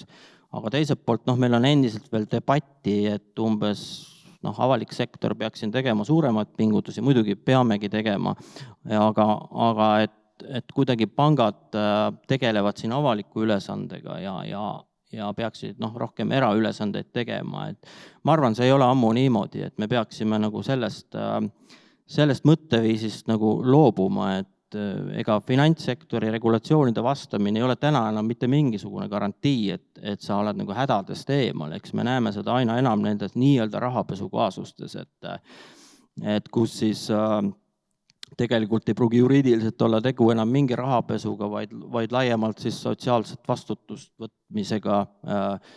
Väga suureks väljakutseks täna üldse pangandusvastavuskontrollile on selline sotsiaalse teadlikkuse, hoolivuse tõus ja sellega tuleb tegeleda sõltumata sellest, eks, kas finantsjärelevalve on seal või mitte. Ühtemoodi lööb see pankurit, eks, ühtemoodi ajakirja veerul oled sa hädas, eks, sinu aktsiahind kukub miljardites, kui sa oled mingi jama otsas ja nii edasi.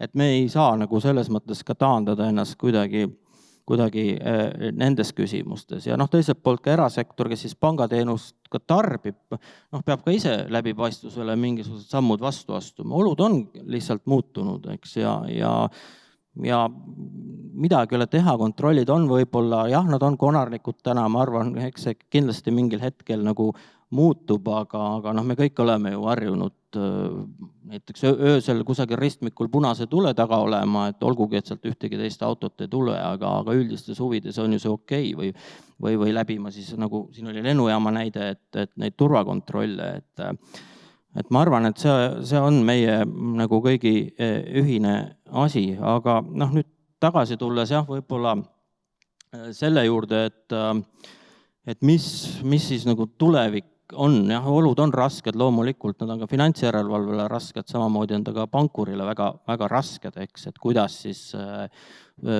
tuvastada see kahtlus ja mis on lubatav panga portfellis ja mis ei ole, et noh, tõepoolest me räägime täna siin selliste edevate sõnadega nagu RegTech ja SupTech, et ma alati mõtlen, et kui huvitav, kuidas me ühiskonnas oleme nagu kuidagi oma nendes märksõnades hästi kinni, et ma alati mõtlen seda, et no meil on isegi infoühiskonna teenuse seadus, eks, Eestis olemas, et ma kogu aeg mõtlen, et kas huvitav, kas kivi ajal ka inimesed, kui nad ümber kolde istusid, arvasid, et meil on nagu kiviaja seadused hetkel, et see tehnoloogiline areng on loomulik osa igas valdkonnas, loomulikult tänastes tingimustes on võib-olla see kiirem, jah, eks info liigub kiiremini, tehnika võib-olla areneb kiiremini, ehkki seda tehnika arengut on olnud, eks meil aastasadu juba, aga ei saa ka seda eitada, eks. Nüüd tulles tagasi, jah, et Kilvar tegelikult juba mainis seda, et ega riskidega tegelemisel, noh, ei ole, rahapesu riskiga ei ole, noh, tegelemine kõige suurem kunst, kui sa selle, eks, välja lõikad. Noh, väga lihtne, eks, et noh, kui tuua siin nagu tervisliku toitumisega paralleel, et kui mal, noh, on dilemmad, et kuidas tervislikult toituda, et mis on tervislik, mis ei ole, noh, siis sa pead seda analüüsima, sa ei saa seda probleemi lahendada sellega, et homme sa ei söö mitte midagi, eks, noh, samamoodi no täpselt panganduses, et sa pead seda äri edasi tegema, tüpoloogiad moonduvad, need ei ole kunagi ühetaolised, ehk et riskide läbilõikamise häda või hästi suur häda on see, et sa organisatsioonis siis riskijuhtimises kaotad ära, eks, oma oskuse riski üldse hinnata, mõõta. Ja lõppkokkuvõttes see tekitab sulle päeva lõpuks palju suurema probleemi, ehk et kindlasti ei ole ka meie siin mingisuguseks piduriks, vastupidi, et tegelikult see rahapesumaailm just üha enam ootab praegu seda, et need riske paremini juhitakse. See tähendab siis arenguid monitoorimislahendites, täna selgelt on ajale jalgu jäänud minu meelest pankade, ja see ei ole ainult Eesti probleem taas, et pankade tehingute monitoorimine, et tänapäeva tehnoloogilised lahendid, masinõppe, ma arvan, annab väga palju suuremad võimalused, aga ilmselt on probleem selles, et selleks ei ole nii palju nõudlust siiamaani olnud, ma arvan, see nõudlus on nüüd tekkinud, me näeme ka väga palju arengut selles osas. Siin on toodud näiteid KYC ankeetide mõttetusest või küsimused, jah, mis ei haaku siis võib-olla hilisemate otsustega. Et ka väga õige probleem, väga suur probleem, ehk et ka seal leida järjest paremaid lahendeid, kuidas siis monitoorimissüsteemid omakorda veel KYC-ga panna koos tööle, et seda tehnoloogia arengut, ma usun, ja on palju tulemas ja ma arvan, et pangad, aga nagu Erki ka siin ütles, peavad sellesse väga palju investeerima, sest tõepoolest tänaseks on nõudlus tekkinud selliste riskide modelleerimiseks. See puudutab meid samamoodi, finantsjärelevalve, täpselt samad probleemid, et tegelikult on ju anekdootlik see, et meil Euroopa Liidu üleselt täna riske ei mõõdeta ühetaoliselt, et mis võimaldaks siis ka ühetaolist kohtlemist, eks, riikide suhtes. Ja miks seda ei tehta, siin võib ju argumenteerida, et eks ta üks selline tundlik teema on, poliitilised suhted, majandussuhted, majandusjulgeolek, eks. Aga mitte pisendades Danske panga juhtumit, siis ärge saage mult valesti aru, aga ega ka Danske panga juhtumis ei pandud seda raha Eesti finantssüsteemi kusagilt Narva maantee ATM-ist. See tuli kuskilt, see läks kuhugi ja väga paljude kümnete järelevalveasutuste võimalus oli neid rahapesu haardeid nii-öelda läbi lõigata. Ja täna, kui me ei oma pilti tegelikult, mis maksesüsteemides maailmas toimub tervikuna finantssektoris, siis on meil väga vähe perspektiivi, et me jõuame kurjategijatele vähemalt ajaliselt lähemale, kui mitte ette, eks. Ja mulle tundub see, et arvestades, et väga suur hulk tegevust maksesüsteemidest on tavapärane, eks usume, et enamus inimesed rahapesuga ei tegele, siis see annaks, ma arvan, väga suured võimalused tegelikult modelleerida riske tuvastada, kus siis välja tuua nii-öelda siis selle tavalise kõrval ebatavalist, mis aitaks nii riike, nii pankureid, eks, siis rahapesu tõkestamisel. Ja ka sellest johtuvalt me ise oma monitoorimislahendeid just koos Eesti Pangaga oleme nagu väga kõvasti edasi arendanud. Aga lõppkokkuvõttes ma tahaks öelda, et seda teemat mitte ei tohiks naeruvääristada, see on kuritegelikkusega võitlemine ja see on täpselt sama oluline pankuritele, et võiks ju siin utreerida, et kui siis pankur ise ei ole valmis pommi tänavale heitma või siis kuidagi finantseerima tegevusi, kus on oht demokraatiale, et miks ta siis peaks laskma seda kuidagi läbi oma maksekanalite tegema, et kas on tõesti siis nii, et mingid eetilised tõekspidamised kaovad ühiskonnast ainult sellega, et tehakse üks äriregistri kanne, millega siis pank kasutatakse, nii et ma arvan, see on meie kõigi ühine nagu teema ja mure ja aitäh. Aitäh, Andre.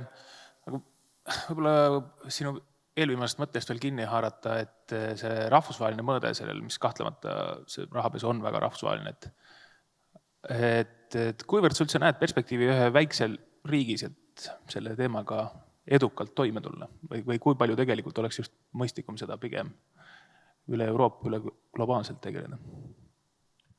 No ma näen alati perspektiivi selles mõttes, et alati võimalust pingutada. Ütleme näiteks ka meie uued metodoloogiad, millega me finantsjärelevalvet teeme, on toonud meile siia päris palju kolleege, kes soovivad neid kopeerida või siis vähemalt mingeid elemente sealt võtta.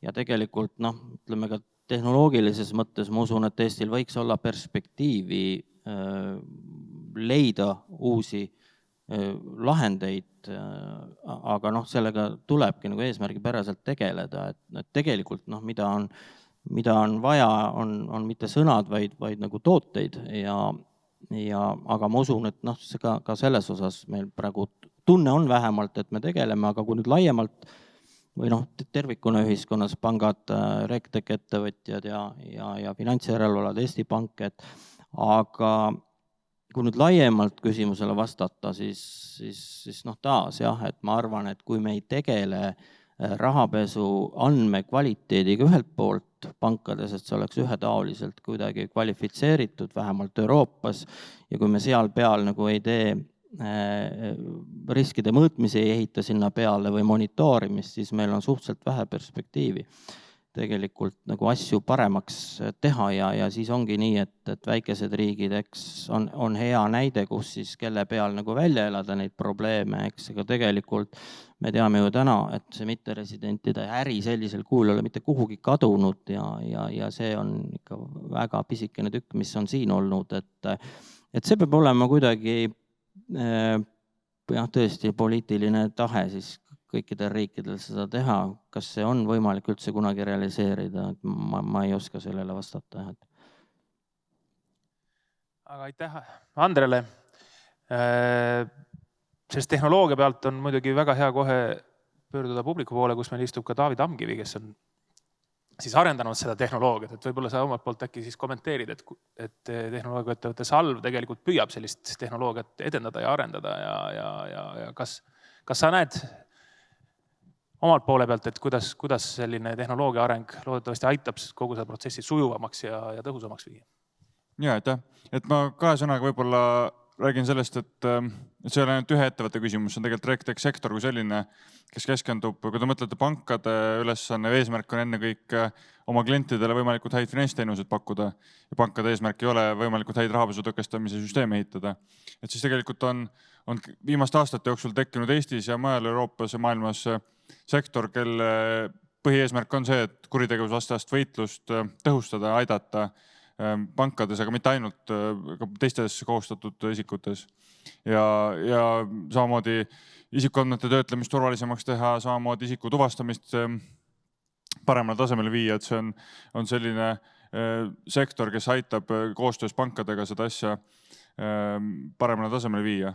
Ja Eestis on siin 6-7 ettevõtet, kes tegelikult väga kõrgel tasemel juba seda teevad, on see isikuandmete tuvastamise, on see andmete jagamine, krüpteerimine, et samad reaalajas tehingute jälgimised, sanktsioonide kontrollid, et see on see, mida me, nagu Andre viitas, et meil on vaja häid tooteid, mida maailmale müüa, et siis siit samast Eestist tuleb väga häid tooteid, mida müüakse mitte ainult koha peal, vaid ka maailma tehnoloogia hiidudele tegelikult tänapäeval juba, millest on võib-olla vähe kuulda olnud.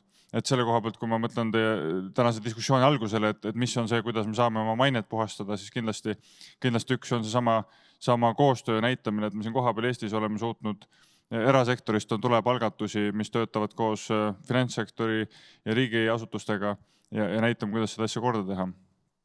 Üks huvitav, miks ma hästi optimistlikult vaatan tegelikult selle peale, et üks on see, mis ka vist Ande tõi välja seda, et tegelikult järjest rohkem ühiskonna tähelepanu on sellel rahapesu tõkestamise probleemil.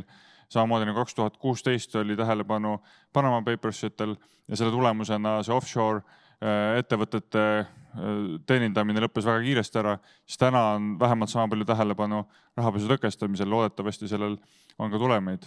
Aga mis ma näen, et on muutumas selles valdkonnas kiiresti, on see, kui Veiko Tali üks slaid oli see, kus näitas, et erinevad turuosalised on seal, või ütleme erinevad mõjutajad, seal riigiasutusi terve hulk ja siis oli finantsasutused reguleeritud organid ise või ütleme turuosalised.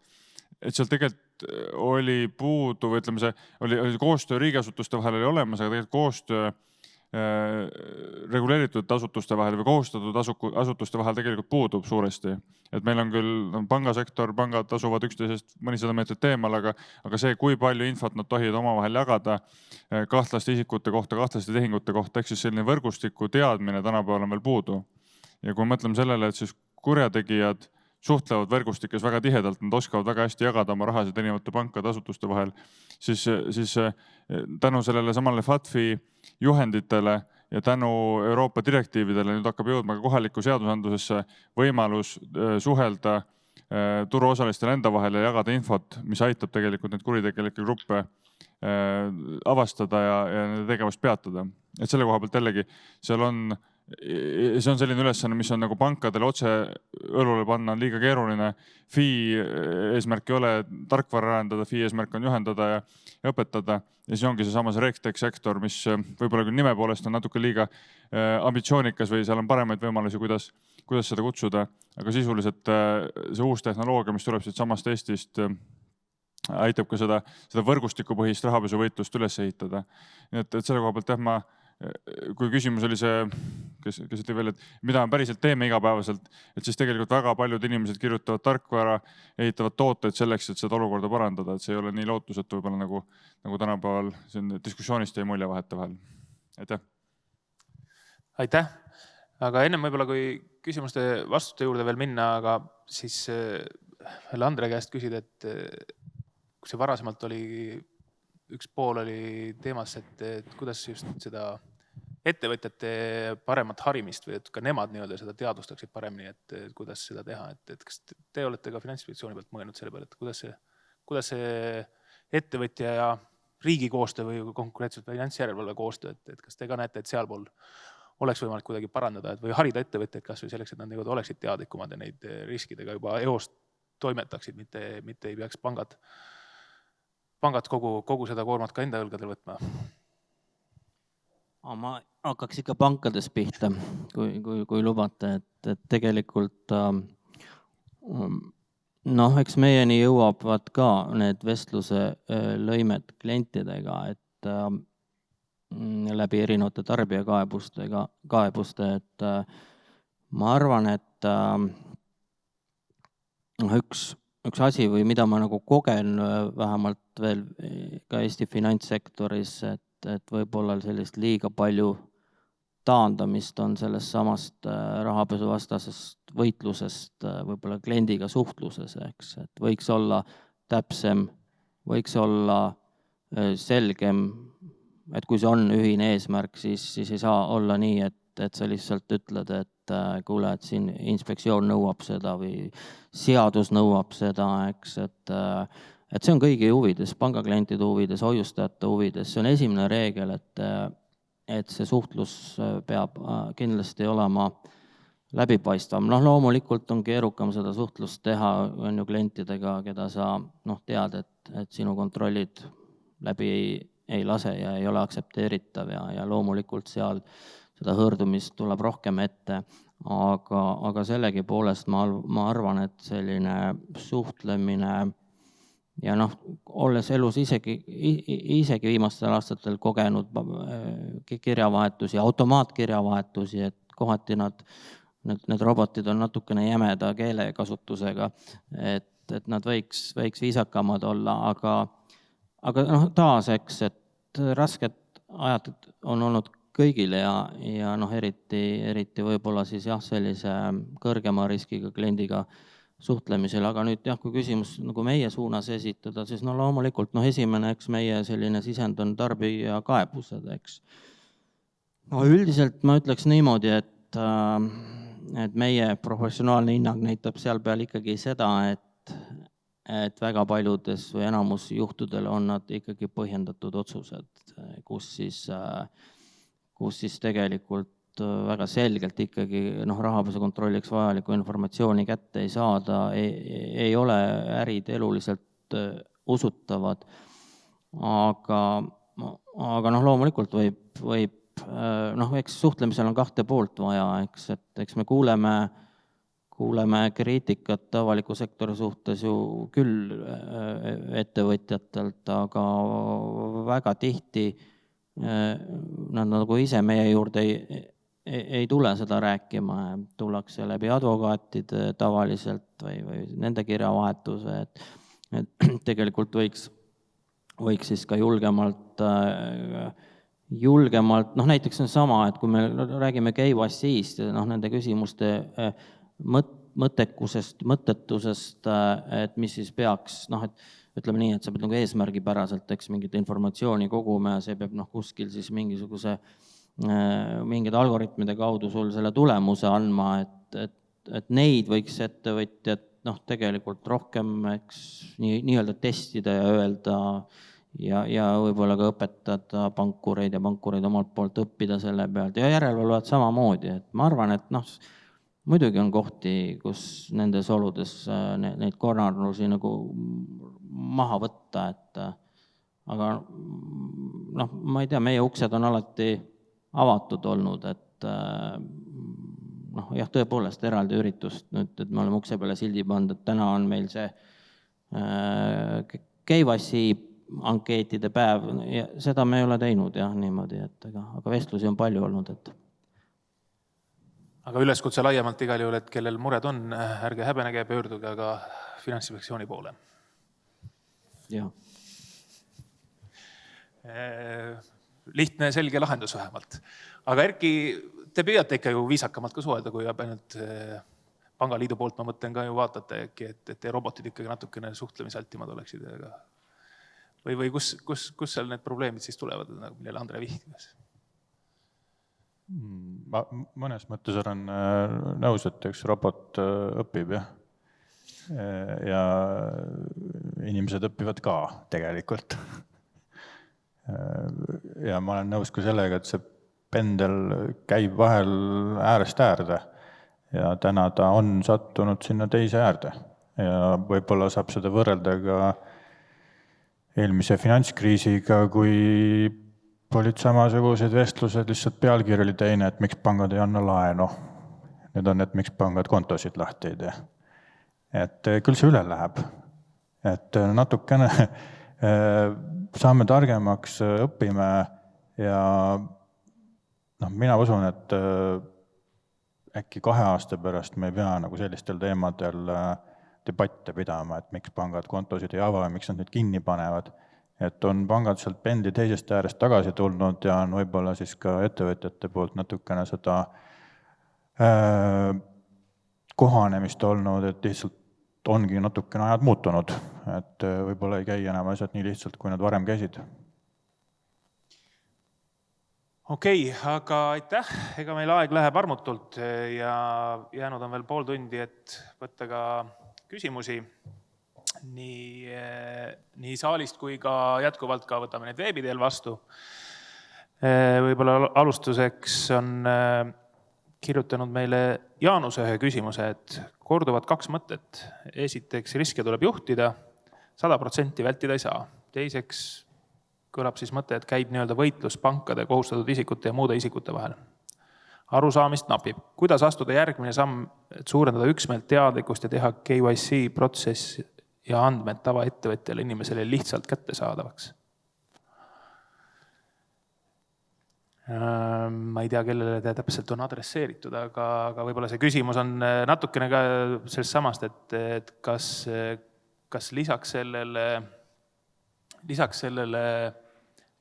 dialoogile ettevõtjate vahel, kas on võimalik ka mingisuguseid andmeid paremini ettevõtjatega jagada, et nad oleksid nagu targemad oma äri tegemise otsustes või kui konfidentsiaalselt seal need andmed on, et kas on võimalik kuidagi midagi mõelda, et ettevõtjad ei peaks panga käest kuulama, et tema klient on. Ega kliendi andmeid peab pank kaitsma, et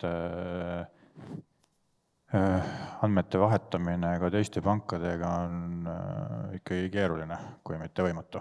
Ja me võime mõelda selle peale, et jah, on kuskil tore infotehnoloogiline lahendus, mis neid andmeid vahetab, aga tegelikult need andmed ei saa olla alati täpselt nende klientide nimedega, et ta peab jääma kuidagi üldisemaks. Mis seda riskide juhtimist ja 100% vältimist puudutab, siis ma olen ka nõus, et ühelt poolt me kujutame kogu aeg ette, et kuskil on mingid kurjategijad, kes ilmsesti raha pesevad. On ka neid, aga väga palju on inimesi ja ettevõtteid, kes tegelevad täiesti lihtsa asjaga, milleks on maksudest eemalhoidmine, mis on ju ka tänapäeval kuritegu, mida siis tegelikult ei tohiks juhtuda. Et täpselt nii nagu me natukene neid liikluseeskirju rikume, siis ma kahtlustan, et väga paljud kliendid rikuvad ka natukene maksukohustusi. Et loomulikult kõigest ei ole võimalik ju teavitada ja võib-olla ei peakski olema. Et selline nulltolerants rahapesu tõkestamise osas on hästi tore eesmärk, aga ma kaldun arvama, et seda ei ole võimalik saavutada ja kas ta peakski üldse ikkagi olemas olema. Et kui ma mõtlen kaardiorganisatsioonide peale, Mastercard ja Visa, kes ka võitlevad selle vastu, et nende skeemide kaudu kahtlast raha läbi ei käiks ja ettevõtted, kes on mingites nimekirjades seal ei toimetaks, siis tegelikult nad on öelnud pankadele, et jah, mingisugune protsent on see, mis on tegelikult täiesti aktsepteeritav, et sellega te ise ka õpite oma riske juhtima, nendest riskidest aru saama. Et päris selline nulltolerantsi poole liikumine võib-olla on hea, aga sinna kohale jõudmine võib-olla ei saa see ainuke eesmärk olla. Tahad sa, Andre? Ja tõepoolest võib muidugi küsida niimoodi, et lõppeesmärk peaks olema nii, et kõik on õige, eks, nagu ma ennem siin ütlesin, et ma ütleks niimoodi, et sellele küsimusele vastates, et pangad iga päev tõenäoliselt nüüd muutunud oludes tegelevad oma KYC andmestikuga, ankeetidega, ehk on ka loomulik areng täna, võib-olla on seda arengut rohkem vaja ja olukord on pingelisem, aga et umbes niimoodi, et nüüd homme oleks õige ja hea toode valmis, et seda ei juhtu mitte kunagi, eks, et rahapesust tüpoloogiad kogu aeg muutuvad, et see ei ole päris nii võimalik, et meil on kindlad ankeedid ja need saavad üks hetk valmis, et loomulik protsess, ma arvan, et veel kord ma tulen tagasi selle juurde, et tõenäoliselt mis võiks aidata, on võib-olla ka see, et ka pankade poolt, et see ankeetidele tagasiside, võib-olla hindamine, eks, et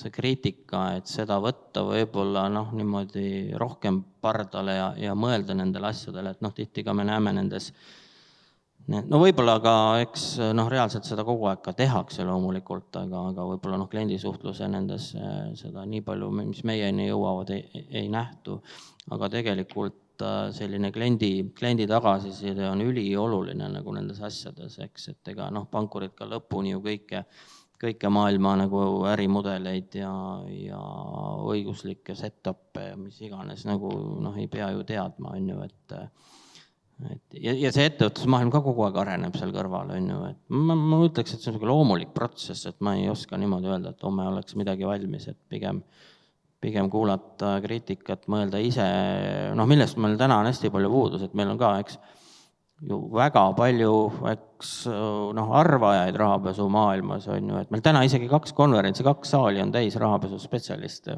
mitte et valesti nüüd aru saadaks, et ma kuidagi seda niimoodi naruvääristaks, aga meil on puudus tegelikult tõesti sellistest nagu päris rahapesu spetsialistidest, kes siis töötavad monitoorimismasinatele algoritme välja, kes tegelevad modelleerimisega, eks, et need on päris keerulised asjad tänapäeva maailmas. Ma ütlen, et see ei ole enam küsimus ei ole enam rahapesus, et ma juba korra ka mainisin seda, et see on üldine selline panga vastupanuvõime siis selliste ka muudele eetilistele dilemmadele või siis olukordadele, eks, et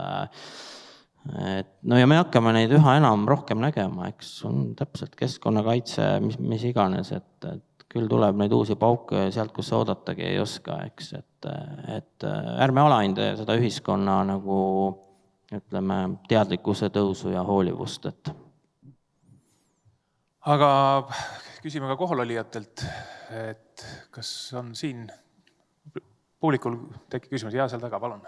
Tere, olen Viljar Kääri PVC Legalist. Et neid ettekandeid kuulates tekib eelkõige küsimus, et kas me tahame rahapesuga võidelda, kuritegusid ära hoida või on eesmärk need lükata lihtsalt Eestist eemale. Ja miks ma seda küsin, on sellepärast, et viimased, ma arvan, ma olen 3,5 aastat äkki tegelenud peaaegu igapäevaselt rahapesu tõkestamise teemadega. Meil on endal võrgustikus on 2000 eksperti, kes sellega tegelevad. Ja kontode sulgemise ja avamisega tuleb iganädalaselt tegeleda. Ja siiamaani ma küll ei tea, et ma teadlikult ja tahtlikult oleksin mõnda kurjategijat nõustanud, aga kõik need kontod, mis on siis suletud, siin peamiselt suurpankades on ikkagi õnnestunud mõnes Eesti pangas või ka väljaspool Eestit ikkagi avada. Küsimusi on küsitud vähemalt sama palju kui siin Eesti pankades, aga nendesse küsimustesse on ka sisulisemalt sisse mindud. Ehk et siit ma järeldaks, et järelikult ikkagi ei olnud tegemist selliste kurjategijatega, keda Eesti pangad siin peaks vältima, või pigem oli tegemist sellise teadmatusega või ei osata selle infoga teha, kui äri läheb Eesti piiridest või ka Baltikumist väljapoole, mida on väga tihti öeldud, et meie turg on ainult Baltikum ja ühtegi ülekannet kuskilt mujalt me enam näha ei taha. Aga ma olen näinud ka oma nende kliendisuhete loomise käigus, ja me valime väga põhjalikult oma kliente, et on küll ja küll selliseid ühinguid, kes tekitavad väga palju kahtlusi ka meis ja ma ei taha nende nõustamisega tegeleda. Samas ma tean, et nad ikkagi valdavalt on kas makseasutustes enda kontod avanud või kuskil mõnes eksootilisemas riigis ja need on Eesti ühingud. Ehk me ju tegelikult lükkame siis selle rahapesu mure justkui Eesti pankadest välja, samas need Eesti ühingud ikkagi tegelevad võib-olla selliste pahade tehingutega kuskil mujal edasi ja see Eesti maine, mille kahjustamisest me nii palju räägime, saab ikkagi kahjustatud, kui me isegi ei suuda nende tehingute üle enam kuidagi kontrolli teostada. Et küsimus ongi selles, et kas me siis tahame ikkagi rahapesu tõkestamisega tegeleda ja rahapesu vastu võidelda või me tahame lihtsalt Eestis selle välja pressida. Aitäh. Andre, kas sa oskad öelda? Väga, väga globaalne küsimus, et hetkel ma saan palka Finantsinspektsioonist ja Eesti finantssektori kaitsmise eest, et kindlasti see on mu põhiülesanne ja kui räpane raha siit mujale läheb ja siia maandub, ma olen nagu hästi õnnelik, eks. Aga kui ma nüüd tabasin õigesti seda küsimust, et siin oli hinnanguid ja küsimusi ja väiteid segamini, et Eesti äriühingud, jah, no vot see on täiesti nüüd omaette teema, et taas mitte mingi Eesti spetsiifiline teema, aga kui me võtame ka suurpankade rahapesukaasused, eks meil neid jurisdiktsioone, kus ettevõtted asutatakse, on teisigi, kus väga paljus mahus, mis on nagu rahapesu asjadega seotud, et see on nüüd Eesti avatuse küsimus, eks, et kui me ukse lahti lükkame ja kutsed välja saadame, siis loomulikult tuleb siia igasugust asja, eks, tuleb siia puhast asja, tuleb siia räpast asja ja eks me näeme ka loomulikult seda, et selle avatusega tuleb seda teist poolt siia samamoodi ettevõtte mõttes siis, kes ei pruugi olla mingit otsest seost üldse enam finantssektoriga, ja seal ütleme väga keeruline teema, et kuidas seda üldse lahendada, et eks päeva lõpuks on ju lahend peaks olema see, et kui on kriminaalasi, siis on kriminaalasi, aga rahapesu asjades on ta natuke tõesti märksa keerulisem küsimus, et kui finantssektor veel saab mingi kihi luua, on ju läbi lihtsalt läbi kahtluse kvalifitseerimise ja seeläbi ära hoida, siis mis see äriregistri või siis äride registreerimise süsteemi võimekus selles on, ja ongi päeva lõpuks on kuriteod veel kusagil mujal pandud, ega prokuratuuril ei ole ka siin suurt midagi võib-olla teha, on ju, ja sealt läbi on ka võib-olla finantssektorile rohkem rolli pandud selles asjas, aga on väga palju finantssektori välist rahapesu ja tõesti, ma ei oska sellele küsimusele vastata muud moodi, kui see rahapesu on piiriülene fenomen ja paraku põrkub väga palju kaasuseid lihtsalt sellele, et piiriüleselt ei ole tihti nendes skeemides riigid, kes saavad koostööd teha. Aga võib-olla Veronika oskab meile sellist piiriülest vaadet avada, et kas see Moneyvalu ja kes peaksid seda koordinatsiooni aitama teha, et kas sealt poolt on näha seda, et tahtmist kuidagi ühtlustada neid asju? Jah, et meie tööks ongi tegelikult ju riikide hindamine, nende nõrkuste identifitseerimine ja siis soovituste andmine, et süsteeme parandada.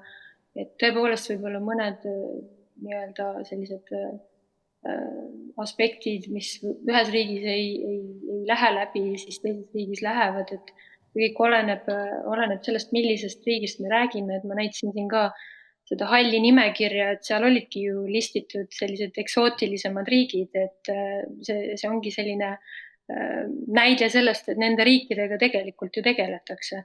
Et võib-olla mitte kõik riigid ei ole seal listis, keda meie võib-olla sooviksime näha, aga ikkagi selles suunas see töö ikkagi jätkub, et riigid oma süsteeme parandaks ja ma arvan, et siin on juba ka ettevõtjate poole pealt siin ettekandjad kinnitanud, et rahapesu tõkestamise meetmed on kindlasti muutunud rangemaks kõikides riikides, et see konto avamine ei ole kindlasti, raskus ei ole kindlasti ainult Eesti mure, või Eesti ettevõtjate mure, et kindlasti kõikides riikides need sellised startupid ja ettevõtjad ja nii edasi sooviks, et see kõik käiks võimalikult lihtsalt, aga kahjuks tõepoolest, nii nagu ka Andre mainib, et me tegeleme siin raskete kuritegude vastase võitlusega ja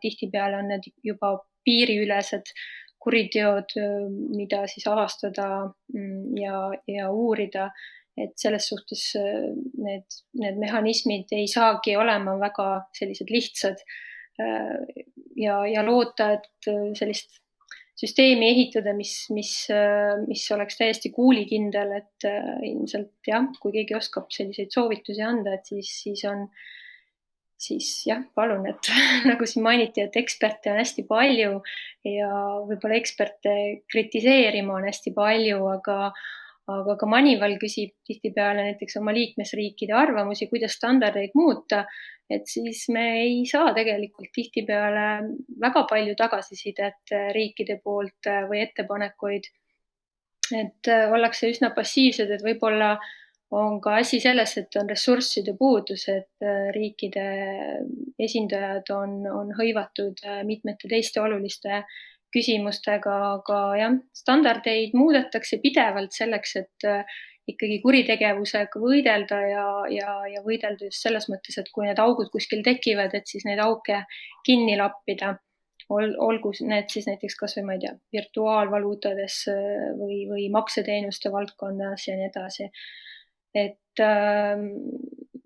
jah, aga ma võib-olla lisaksin seda, et siin oli selline huvitav küsimus või märkus ettevõtja poolt saalist, et kas võiks ettevõtjad omavahel ka siis andmeid vahetada, et see võib-olla aitaks võidelda paremini kuritegevusega.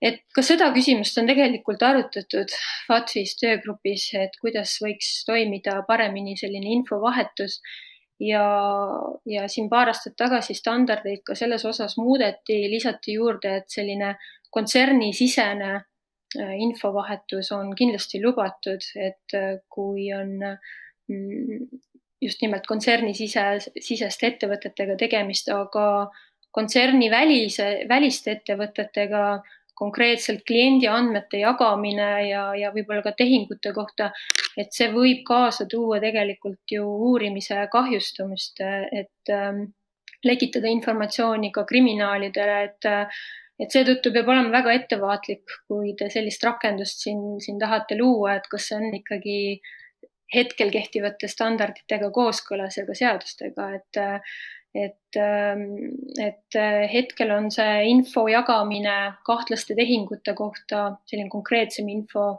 mis on kliendi andmetega seotud, lubatud siiski tagasisidet jagatava info kvaliteedi kohta.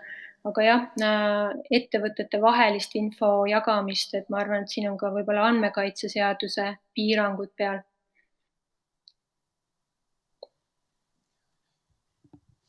Okei, aitäh. Vahepeal on ka meile tulnud küsimusi Slidos jätkuvalt, kuhu on oodatud loomulikult veel küsimusi. Aga siin võib-olla üks huvitav küsimus tuleb Andreselt, kes küsib, et kui tehnoloogiliselt toimub rahapesu erinevate faaside vahel, see on pihustumine, kihistumine ja taaskogumine, et mis toimub tegelikult erinevate osapoolte ja erinevate pankade vahel, siis kas üldse saavad pangad selle vastu efektiivselt võidelda? Et peaks seda tegema FI, on küsimus. Või... Miks ei saa küsimus siis? Et ikka saab selles mõttes, et ega taas ma tulen sinna tagasi, et ega mis on nagu KYC, eks, et kas sa tunned oma klienti või ei tunne oma klienti, eks, et mida siis nagu finantsjärelevalvaja teistmoodi teeb, täpselt samamoodi, kas tunneb või saab aru, on see usutav või see ei ole usutav, eks, et lihtsamatel juhtudel on ta lihtsam, eks, aga on muidugi palju keerukamaid juhtumeid, et ikka peab saama nende ootuste piires, mis siis nagu tunnustatud tavad on, eks, maailmas või rahvusvaheliselt, et me ei saa ju hakata neid hetkel vaidlustama ja nendel vaidlustamistel ei ole ka erilist perspektiivi, et kui me näeme, et nii pangad kui finantsjärelevalved on väga suure maine probleemi ees, kui asjad juhtuvad, et mis siis üle jääb muud, kui tuleb seda teha nii palju, kui saab, et loomulikult ma ei tea, selle küsimusest tundub paistvalt läbi ka see, et tõesti võib-olla luureteabe mõttes, eks, on riik no võib-olla mõnede klientide suhtes, eks teises informatsiooni väljas ja seal on siis küsimus, et kuidas riigiasutused, vastavad asutused siis ka pangandussektorile nagu tagasisidet annavad ja pigem siis need lahendid, eks, ja palju seda on võimalik teha ja kuidas teha, et aga muidu mulle küll väga elus kombeks paratamatusega võidelda ei ole, et Aitäh. Aga kas on ka saalist veel küsimusi? Saalist ei paista olema küsimusi, aga siis ma jätkan esialgu siis veel kiirelt küsimusi. Veebiteel on Aleksander Kiviberg küsib, et täna on FI veendunud, et nende valitud meetmed, retoorika ja üldsõnaline juhend ei avalda negatiivset mõju pangandussektorile, ettevõtlusele ja tarbijaõigustele pangateenuste kättesaaduseks. Kas järelevalvaja peaks vastutama oma valitud meetmete negatiivsete mõjude eest, näiteks põhiõiguste riive? Ja väga hea küsimus, et Finantsinspektsiooni juhend ei keela ühtegi räpast klienti üle parda viskamast ega ühtegi puhast klienti teenindamist. Ehk et vastutate küll oma tegude eest.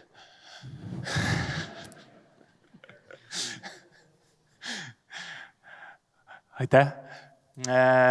Võtame siis veel siit veebist küsimusi, kui ma ei näe saalis kätte merd küsimuste näol, et siis on küsimus nagu laiemalt panelistidele, et võib-olla Erkile eelkõige, et Andres jälle küsib, et kas panelistide hinnangul on siis Eesti pangad ise muutunud riskikartlikuks või on seda riskikartlikus süstinud neisse järelevalve poolt rakendatud karistused ja soovimatus pealispinnast sügavamale vaadata? Et see, kas me riigina oleme iseendale halva maine põhjustanud pestes musta pesu liiga avalikult?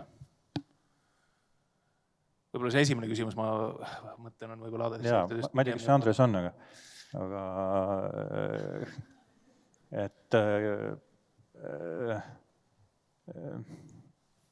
mõlemad pidi ikkagi, et nagu ma enne alustuseks ütlesin ka, et ka ootus teiste pankade poolt on muutunud ja me ei taha ühestki teenusest ilma jääda, me ei taha kõrgemat hinda maksta oma finantseerimiste eest, et jah, oma äri võimalikult heaks tegemiseks on keskkond lihtsalt muutunud ja me peame sellega arvestama. Teiselt poolt, kas järelevalve on süstinud? Ikka on. Et kui võtta kas või lihtne näide, et mis panga üks suurimaid riske on krediidirisk.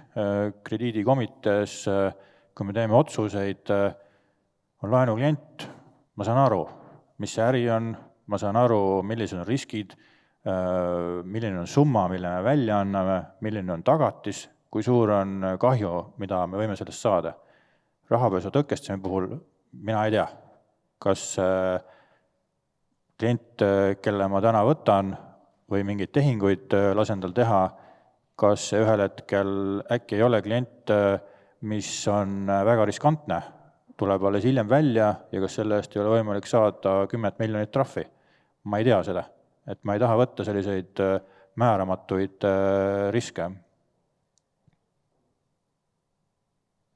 Aga Maivi, kuidas võiks neid riske maandada kliendi vaatepunktist või on sul lisaks, sa ütlesid ennem, et võib-olla just see suhtlus võiks aidata, aga kas on midagi veel, mida sa näed, et sa just klientide poole pealt vaadates, et just neid riske, mille Erki viitas, aidata maha võtta? Vaadates meie finantssektori kliente, kes teevad ka oma rahapesu tõkestamise juhendeid, siis ma olen nagu kurbusega näinud ka seda trendi, et lihtsam on sinna kirjutada riikide nimekirju, kust pärit ettevõtjad me ei aktsepteeri, sest see on lihtsam ja see on tegelikult odavam.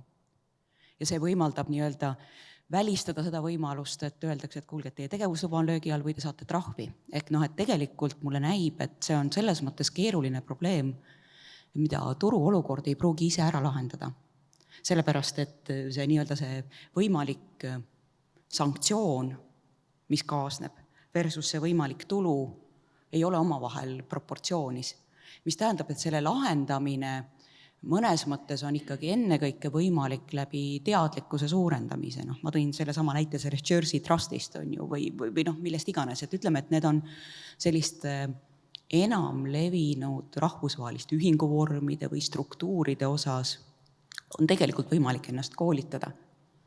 Ja on võimalik koguda teavet ja on võimalik seda koolitust ka korraldada võib-olla kuidagi kesksemalt ja võimalik, et on võimalik ka regulaatori poolne teatud tugi ja abi mingisuguste selliste keerulisemate olukordade läbihekseldamisel. Ma saan aru, et regulaatori võimekus, ressursid on piiratud ja need lähevad olulistele asjadele ennekõike, aga ütleme, et see kõrvaline kahju, mis praegu tekib, on siiski nagu päris suur ja ma tõesti pelgan, et see turuolukord üksi ei lahenda seda ära. Jah, see võiks ole, see on see probleem, eks ole, mis võib tekkida, kui on võimalik kasu palju väiksem kui võimalik kahju, millega siis Erki viitas. Aga Erki, kas see on siis niimoodi, et nagu ka enne küsimus esitamisel kõlas, et väljaspool Balti riiki kliente enam pangad näha ei taha või kliendi kliente? Ja, et kui Viljar enne küsis, et kas on eesmärk Eestist need inimesed või kliendid minema suunata, siis seda ma ei tea. Küll aga ma võin kinnitada, et nii see on, et need kliendid oma rahadega ei ole kuhugi kadunud. Täna nad teevad seda lihtsalt mujal. Ja kui meil on siin iga aasta ka Pangaliidu rahapesu tõkestusme toimkond käib mööda Euroopat erinevates riikides ja kohtub oma kolleegidega, on seda juba aastaid teinud, siis mina olen saanud küll kindluse, et meil on väga pädevad inimesed pankades, kes rahapesu tõkestamisega tegelevad ja kohati on nagu tunne, et mujal on lihtsalt kas teadlikkus madalam, pole selliseid skandaale olnud, mis seda tähelepanu sellel teemale juhiksid ja kompetentsi tõstaksid või on mingid muud põhjused, aga ma usun jah, et meie oleme suutnud nendest klientidest küll eemale hoida, aga keegi teine on nad nüüd endale saanud. Aga kui sa küsid nüüd selle kohta, et kas väljaspool Baltikumi tehakse teistmoodi otsuseid, ma arvan, et igal pool tehakse, erinevates pankades tehakse samamoodi, et Eestis ka siis kõikidel pankadel ei ole samasugune riskiisu ühe või teise kliendi osas otsustada. Okei, kas on meil saalist viimast küsimust? Tundub, et siiski mitte. Või ma vähemalt ei näe. Siiski on. Jaa, palun. Ott Ummalus, Bloomberg. Tahtsin küsida nagu ette vaadates, täna on palju olnud juttu sellest, et seesama Moneyvali hindamine ja nii-öelda halli nimekirja sattumise risk, millest nagu üldse ma ei ole kuulnud, on see, et järgmisel aastal läheb jälle aktiivsemaks aruteluks selle Euroopa ülese nii-öelda uue rahapesuvastase organi üle. Ja teatavasti Eesti praegune valitsus on üks nendest vähestest, kes ei ole väga pooldaval seisukohal selles suhtes, et kas sealt nagu mingit võimalikku uut probleemi ei ole näha. Selle küsimusele vastuse peaks vist suunama Veikole võib-olla, aga ta on hetkel ilma mikrofonita. Aga juba tuleb mikrofonid. Teadaolevalt neid teemasid hakatakse lähiajal arutama ja ma ei arva, et ühe või teise liikmesriigi positsioonist peaksid sündima mingid fataalsed tagajärjed. Aga loomulikult selge on see, et rahapesu teema on piiriülene, eks ole, nii-öelda fenomen ja loomulikult see, mis puudutab ka Euroopa liikmesriikide vahel infovahetust ja operatiivset infovahetust, näiteks nagu on maksumaldurite vahel. Et need arengud kindlasti on põhjendatud ja soovitatavad. Aga mis puudutab uusi ühtseid organeid või neid, siis minust siin on nii palju küsimärke, et nii või teisiti ilma poliitiliste nüanssideta või ideoloogiata. Aga aitäh, Heiko.